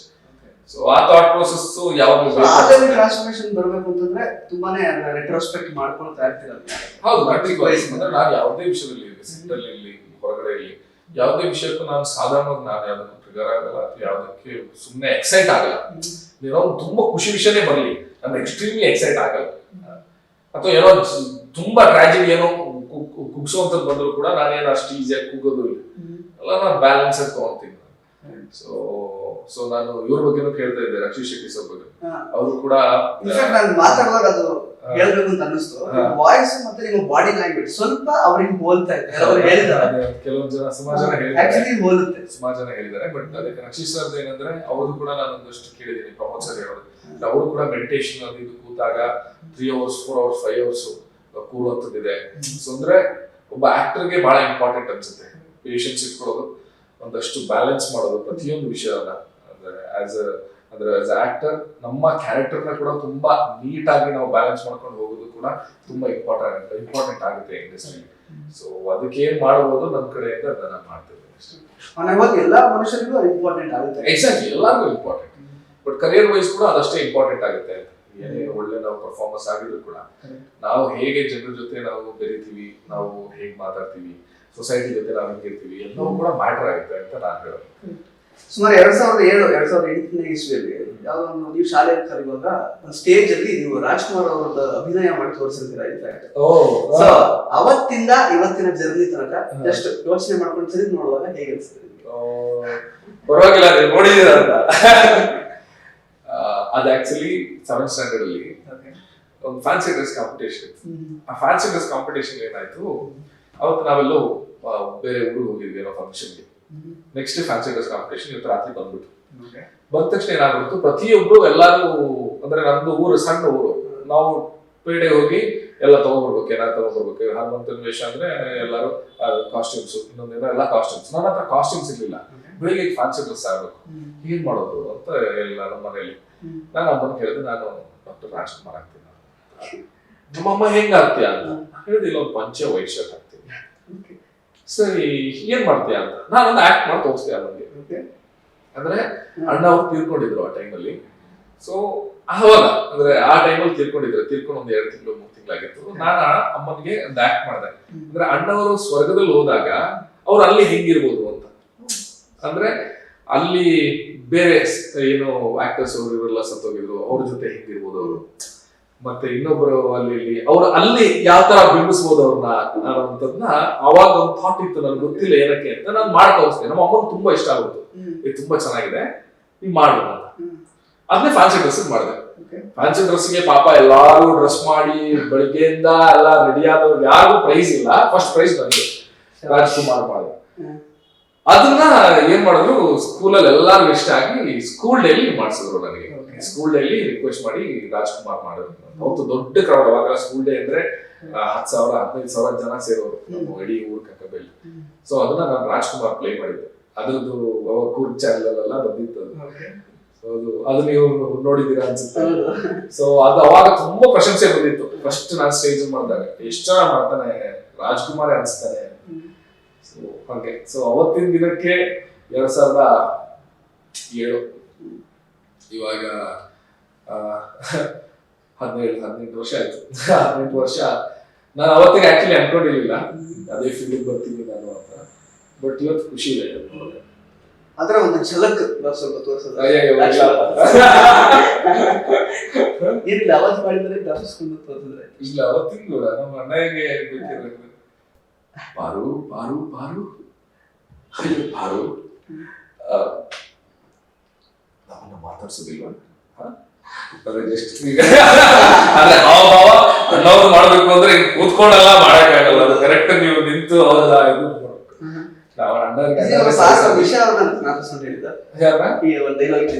ಅಯ್ಯೋ ಅಂದ್ರೆ ಅಣ್ಣವರು ಹೇಳ್ತಾರಲ್ಲ ಪಾರ್ವತಮ್ಮ ರಾಜ್ಕುಮಾರ್ ಅವರು ಬ್ಯಾಲೆನ್ಸ್ ಮಾಡ್ತಾರೆ. ಸೊ ಒಟ್ಟಿನಲ್ಲಿ ಲೈಫ್ ತುಂಬಾ ಸಾರ್ಟೆಡ್ ಆಗಿ ಚೆನ್ನಾಗಿ ಹೋಗ್ತಾ ಇದೆ ಇವಾಗ ಅಂತ ಅನ್ಕೊಳ್ತೀನಿ. ನಾನಂತೂ ಯಾವತ್ತಿಗೂ ಸೆಟ್ಲ್ ಆಗಲ್ಲ. ಅಂದ್ರೆ ಚೆನ್ನಾಗಿದೆ ಇದು ಓಕೆ ಅಂತ ತೃಪ್ತಿ ಇದೆ. ಯಾವ ತರ ಮನೆಯಲ್ಲಿಂದು ಕಟ್ಸೋದಿರು ತೃಪ್ತಿ ಇದೆ, ನನಗೆ ಗ್ರಾಟಿಟ್ಯೂಡ್ ಇದೆ ಖಂಡಿತವಾಗ್ಲು. ಅಂದ್ರೆ ಇಂಥದೆಲ್ಲ ಸಿಕ್ಕಿದೆ. ನಾನು ಅಂದ್ರೆ ಇವತ್ತು ನನಗೆ ಏನ್ ಪಡ್ಕೊಂಡಿದೀನಿ ಅದು ಎಷ್ಟೋ ಜನ ಈಗಲೂ ಪ್ರೇ ಮಾಡ್ತಾರೆ ಅಂತ ಸಿಗ್ಬೇಕು ಅನ್ನೋದು. ಅದನ್ನ ನಾನು ಎಷ್ಟೋ ವರ್ಷದಿಂದ ಪ್ರೇ ಮಾಡ್ತಾ ಇರೋದು. ಅದಕ್ಕೆ ಗ್ರಾಟಿಟ್ಯೂಡ್ ಇದೆ, ಗ್ರಾಟಿಟ್ಯೂಡ್ ಖಂಡಿತವಾಗ್ಲೂ ಇದೆ. ಬಟ್ ಆದ್ರೂ ಕೂಡ ಇನ್ನೊಂದಷ್ಟು ಮಾಡ್ಬೇಕು, ಸಾಧನೆ ಮಾಡ್ಬೇಕು, ಇನ್ನೊಂದಷ್ಟು ಒಳ್ಳೆ ಸಿನಿಮಾಗಳನ್ನ ಮಾಡ್ಬೇಕು, ಒಳ್ಳೆ ಕ್ಯಾರೆಕ್ಟರ್ಸ್ ಪ್ಲೇ ಮಾಡ್ಬೇಕು. ಒಂದಷ್ಟು ನನ್ನ ಇನ್ಸ್ಪಿರೇಷನ್ ಸುಮಾರು ಆಕ್ಟರ್ಸ್ ಯಾರೆಲ್ಲ ಇದ್ದಾರೆ ತುಂಬಾ ಜನ ಇದ್ದಾರೆ ಸರ್. ನನಗೆ ಇಲ್ಲಿ ಅಂತಲ್ಲ, ನನಗೆ ಎಲ್ಲಾ ಹೀರೋಗಳದ್ದು ಒಂದೊಂದು ವಿಷಯಗಳು ಇಷ್ಟ ನನಗೆ. ಸೊ ನನಗೆ ಕಮಲ್ ಹಾಸನ್ ಬಹಳ ಇಷ್ಟ, ನನಗೆ ಧನುಷ್ ತುಂಬಾ ಇಷ್ಟ, ಸುದೀಪ್ ಇಷ್ಟ. ಈಗ ನಮ್ಮಲ್ಲಿ ಈಗ ನಾನು ಹೇಳಿದಂಗೆ ಯಶ್ ಇರಲಿ, ಶಿವಣ್ಣ ಇರಲಿ, ಅಂದ್ರೆ ನನ್ ದೊಡ್ಡ ಲಿಸ್ಟ್ ಇದೆ ಸರ್. ಇಲ್ಲ ಅವ್ರು ಇವರು ಅಂತ ಅಲ್ಲ, ನನಗೆ ತುಂಬಾ ದೊಡ್ಡ ಲಿಸ್ಟ್ ಇದೆ ಆಯ್ತಾ. ರಜನಿ ಸರ್ ಇರಲಿ ಆಯ್ತಾ. ಅಂದ್ರೆ ಅವರೆಲ್ಲ ಜರ್ನಿ ಬಹಳ ಇನ್ಸ್ಪೈರಿಂಗ್. ಅಂದ್ರೆ ಅವರು 34-35ನೇ ವಯಸ್ಸಲ್ಲೂ ಕಂಡಕ್ಟರ್ ಆಗಿದ್ದವರು ಈ ದಿವಸಕ್ಕೆ ಎಷ್ಟು ದೊಡ್ಡ ಸೂಪರ್ ಸ್ಟಾರ್ ಆಗೋದು. ಅಂದ್ರೆ ಅವ್ರ ಕ್ಯಾಲಿಬರ್ ಏನಿದೆ ಬರೀ ಅದರಲ್ಲಿ ಬಂದಿರೋದು, ಬೇರೆ ಯಾವುದೇ ಸಪೋರ್ಟ್ ಇಲ್ಲ. ದುಡ್ಡು, ಕಾಸು, ಇನ್ಫ್ಲೂಯೆನ್ಸ್, ಇನ್ನೊಂದು ಬ್ಯಾಕಪ್, ಗಾಡ್ ಫಾದರ್ ಯಾರು ಕೂಡ ಇಲ್ಲದೆ ಒಬ್ಬ ಮನುಷ್ಯ ತನ್ನ ಕ್ಯಾಲಿಬರ್ ಅಲ್ಲಿ ತನ್ನ ಕಲೆಯಲ್ಲಿ ಮುಂದೆ ಬರ್ಬೋದು ಅಂತ ಅವ್ರು ತೋರ್ಸ್ಕೊಟ್ಟು. ಸೊ ಅವ್ರ ಹಾದಿಲಿ ನಡಿಬೇಕು, ಇಷ್ಟ ಆಗುತ್ತೆ ಅಷ್ಟು ರೀಚ್ ಆಗ್ಬೇಕು ಅನ್ನೋಂಥ ಒಂದು ಆಸೆ ಹಂಬಲ ಅಂತೂ ಯಾವಾಗ್ಲೂ ಇದೆ. ದಾರಿಯಲ್ಲಿ ಸಾಕಷ್ಟು ಟರ್ನ್ಸ್ ಅಂಡ್ ಟ್ವಿಸ್ಟ್ಸ್ ಇರುತ್ತೆ. ಅದು ಇರುತ್ತೆ ಅದು ಎಲ್ಲ ಎಚ್ಚರಿಕೆ ಬೋರ್ಡ್ಗಳಿರುತ್ತೆ. ಅಲ್ಲಿ ಸ್ವಲ್ಪ ಸೂಕ್ಷ್ಮವಾಗಿ ಸ್ಲೋ ಆಗಿ ನಿಲ್ಬಾರ್ದು, ನಡೀತಾ ಇರ್ಬೇಕಷ್ಟೇ. ಸೊ ಈಗ ಸ್ಟಾರ್ಟಿಂಗ್ ಅಲ್ಲಿ ಹೇಳಿದ್ರೆ ಆಲ್ಮೋಸ್ಟ್ 29 ಡೇಸ್ ಶೂಟ್ ಇರ್ತಾ ಇತ್ತು ಅಂತ. ಈಗ ಹೇಗೆ ಶೂಟ್ಸ್ ಎಲ್ಲ ಹೇಗಿರುತ್ತೆ? ಶೂಟ್ಸ್ ಡೌನ್ ಆಗಿದೆ, 15-16 ಡೇಸ್ ಬಂದಿದೆ. ಬ್ಯಾಂಕಿಂಗ್ ಇದೆ, ಎಪಿಸೋಡ್ಸ್ ಬ್ಯಾಂಕಿಂಗ್ ಗಳಿದೆ. ಸೊ ಹಂಗಾಗಿ ಚೆನ್ನಾಗಿ ಆಗ್ತಾ ಇದೆ ಇವಾಗ. ಈಗ ಇನ್ನೊಂದಷ್ಟು ಈಗ ಸಿನಿಮಾಗಳ ನರೇಶನ್ ಕೂಡ ಬರ್ತಾ ಇದೆ. ಇನ್ನೇನು ಬರೋ ತಿಂಗಳಿಗೆ ಒಂದಷ್ಟು ಸಿನಿಮಾಗಳು ಕೂಡ ಸ್ಟಾರ್ಟ್ ಮಾಡ್ತೀನಿ ಮತ್ತೆ. ಸೊ ಚೆನ್ನಾಗಿ ಆಗ್ತದೆ ಸರ್. ಸೊ ತಂಗಿಯಂದ್ರೆ ಮದುವೆ ಮಾಡೋದಕ್ಕಿಂತ ಮೊದಲೇ ನಿಮ್ಮ ಮದುವೆ ಆಗಿದೆ ಇವಾಗ ಸದ್ಯಕ್ಕೆ. ಸೊ ಪಾರು ಮತ್ತೆ ನಿಮ್ಮ ಕೆಮಿಸ್ಟ್ರಿ ಇನ್ನು ಸುಧಾರಿಸಬೇಕು, ಜೊತೆಗೆ ತಂಗಿಯರ ಮದುವೆ ಕೂಡ ಮಾಡಬೇಕು. ಇನ್ ಮುಂದೆ ಲೈಕ್ ಪ್ರೇಕ್ಷಕರು ಏನೆಲ್ಲ ವಿಷಯಗಳನ್ನ ಎಕ್ಸ್ಪೆಕ್ಟ್ ಮಾಡ್ತಾ ಹೋಗ್ಬೋದು? ಪ್ರೇಕ್ಷಕರು ತುಂಬಾ ಎಕ್ಸ್ಪೆಕ್ಟ್ ಮಾಡ್ತಾ ಇದ್ದಾರೆ. ಅಂದ್ರೆ ತುಂಬಾ ಎಲಿಮೆಂಟ್ಸ್ ಬರ್ತಾ ಇದೆ. ತಂಗಿಯರ ಮದುವೆ ಇರ್ಲಿ ಅಮ್ಮ ಬರ್ತಾ ಇದಾರೆ ವಾಪಸ್ಸು. ಅಂದ್ರೆ ಏನು ಒಂದಷ್ಟು ಜನರಿಗೆ ಏನು ಶಿವಗೆ ಏನ್ ಗೊತ್ತಿರಲ್ಲ, ಅಂದ್ರೆ ಮಾವಂದಾಗ್ಲಿ ಇನ್ನೊಬ್ರದಾಗ್ಲಿ ವಿಷಯಗಳು ಅವೆಲ್ಲ ಗೊತ್ತಾಗ್ತಾ ಹೋಗುವಂಥದ್ದಾಗ್ಲಿ, ಮತ್ತೆ ಪಾರು ಶಿವಗೆ ಪ್ರೀತಿ ಆಗೋದಾಗ್ಲಿ, ಮತ್ತೆ ಪಾರು ಯಾವಾಗ್ಲೂ ಶಿವಗೆ ಸಪೋರ್ಟ್ ಆಗಿ ನಿಲ್ಲೋದಾಗ್ಲಿ, ಪಾರು ಅಮ್ಮ ಜೊತೆ ಸೇರೋದಾಗ್ಲಿ, ಇನ್ನೊಂದಷ್ಟು ಎಲಿಮೆಂಟ್ಸ್ ಇದಿಷ್ಟು ಬೇಸಿಕ್ ಜನರಿಗೆ ಆಲ್ಮೋಸ್ಟ್ ಗೊತ್ತಿರೋಂತ ನಾ ಹೇಳ್ತಾ ಇರೋದು. ಇದಲ್ಲದೆ ಸುಮಾರಷ್ಟು ವಿಷಯಗಳು ಬರೋದಿದೆ. ಸೊ ನಾನು ತುಂಬಾ ಎಕ್ಸೈಟ್ ಆಗಿದ್ದೀನಿ ಅನಾಯದಲ್ಲಿ ಏನೆಲ್ಲ ವಿಷಯಗಳು ಬರುತ್ತೆ ಅಂತ ನೋಡೋದಕ್ಕೆ. Okay, thank you so much Vikas Uttaiah ಅವರೇ, ಸಾಕಷ್ಟು ವಿಷಯಗಳನ್ನ ಹಂಚ್ಕೊಂಡ್ರಿ. ಸೊ ನೀವು ಮಾತಾಡ್ತಿರುವಾಗ ತುಂಬಾ ಅಟೆನ್ಷನ್ ಟು ಡೀಟೇಲಿಂಗ್ ಆಗಿರ್ಬೋದು. ಈಗ ನಾವು ಪ್ರಶ್ನೆಗಳನ್ನ ಕೇಳುವಾಗ ಯೂಶಲಿ ಆರ್ಟಿಸ್ಟ್ ಗಳು ಹೆಂಗೆ ಅಂತಂದ್ರೆ, ಓಕೆ ಯಾವ್ದೋ ಒಂದು ಫಸ್ಟ್ ಪಾರ್ಟ್ ನ ಮರ್ತು ಬಿಟ್ಟಿರ್ತಾರೆ, ಲಾಸ್ಟ್ ಎಂಡಿಂಗ್ ಅಲ್ಲಿ ನಾವೇನೋ ಪ್ರಶ್ನೆ ಕೇಳಿದಾಗ ಅದನ್ನ ಮರ್ತು ಹೋಗುವಂತಹ ಚಾನ್ಸಸ್ ಜಾಸ್ತಿ ಇರುತ್ತೆ.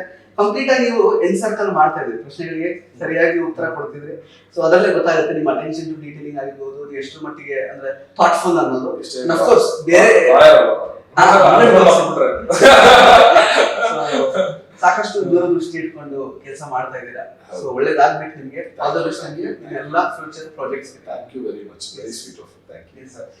ಸೊ ಸ್ನೇಹಿತರೆ, ಇದಿಷ್ಟು ವಿಕಾಸ್ ಉತ್ತಯ್ಯ ಅವರ ಮಾತುಗಳು. ಕೊನೆಯದಾಗಿ ನಾನು ಕೇಳಲೇ ಇಲ್ಲ, ನಮ್ಮ ಸಂದರ್ಶನ ಹೇಗೆ ಅನಿಸ್ತು ನಿಮ್ದು? ಬಿಕಾಸ್ ಅಣ್ಣಯ್ಯ ಸೀರಿಯಲ್ ಆದ್ಮೇಲೆ ಇದೇ ಮೊದಲನೇ ಸಂದರ್ಶನ, ಎಕ್ಸ್ಕ್ಲೂಸಿವ್ ಸಂದರ್ಶನ. ಹೇಗೆ ಅನಿಸ್ತು? ಏನೋ ಲಾಟ್ಪುಟ್ ಕ್ವಶನ್ಸ್ ಕೇಳ್ತಾರೆ ಅಂತ ಅನ್ಕೊಂಡಿಲ್ಲ. ಖಂಡಿತವಾಗಿ ನಾನು ಹೇಳಿದ್ನಲ್ಲ, ಒಂದಷ್ಟು ಸಂದರ್ಶಕರು ಫೋನ್ ಬರ್ತಾ ಇತ್ತು, ನನಗೆ ಯಾವತ್ತೂ ಟೈಮ್ ಸಿಗಲಿಲ್ಲ. ಇವತ್ತು ಇದೇ ಮೊದಲನೇ ಸಂದರ್ಶಕ ಹೋಗ್ತಾ ಇದ್ದೀನಿ ಅಣ್ಣಯ್ಯ ಸೀರಿಯಲ್ ಬಂದ್ಮೇಲೆ ಅಂತ. ನಮ್ಮ ಅಪಾಯ ಸಿನಿಮಾ ಕೂಡ ರಿಲೀಸ್ ಆಗ್ತದೆ. ಸೊ ಈ ಸಂದರ್ಶನ ತುಂಬಾ ಇಷ್ಟ ಆಯ್ತು. ನಾನು ಅನ್ಕೊಂಡಿರ್ಲಿಲ್ಲ ಎಷ್ಟು ಡೀಟೇಲಿಂಗ್ ಆಗಿರುತ್ತೆ ಅಂತ. ನೀವು ಬರ್ತೀರಾ, ಇನ್ನೊಂದು ಸಂದರ್ಶನ ಆಗುತ್ತೆ ಅನ್ಕೊಂಡಿದ್ದೆ. ಬಟ್ ಆಲ್ಮೋಸ್ಟ್ ನೀವು ನಮ್ಮ ಇಡೀ ನನ್ನ ಜರ್ನಿನ ಒಂದು ಸರ್ಕಲ್ ಹೋಗಿ ಬಂದಿದ್ದೀರಾ. ಸೊ ನೀವು ಕೂಡ ಒಂದಷ್ಟು ವಿಷಯಗಳನ್ನ ತಿಳ್ಕೊಂಡು ರಿಸರ್ಚ್ ಮಾಡ್ಕೊಂಡು ಹೋಮ್ ವರ್ಕ್ ಮಾಡ್ಕೊಂಡು ಬಂದಿದ್ದೀರಾ. ಅದು ನನಗೆ ಇನ್ನೂ ಇಷ್ಟ ಆಯ್ತು.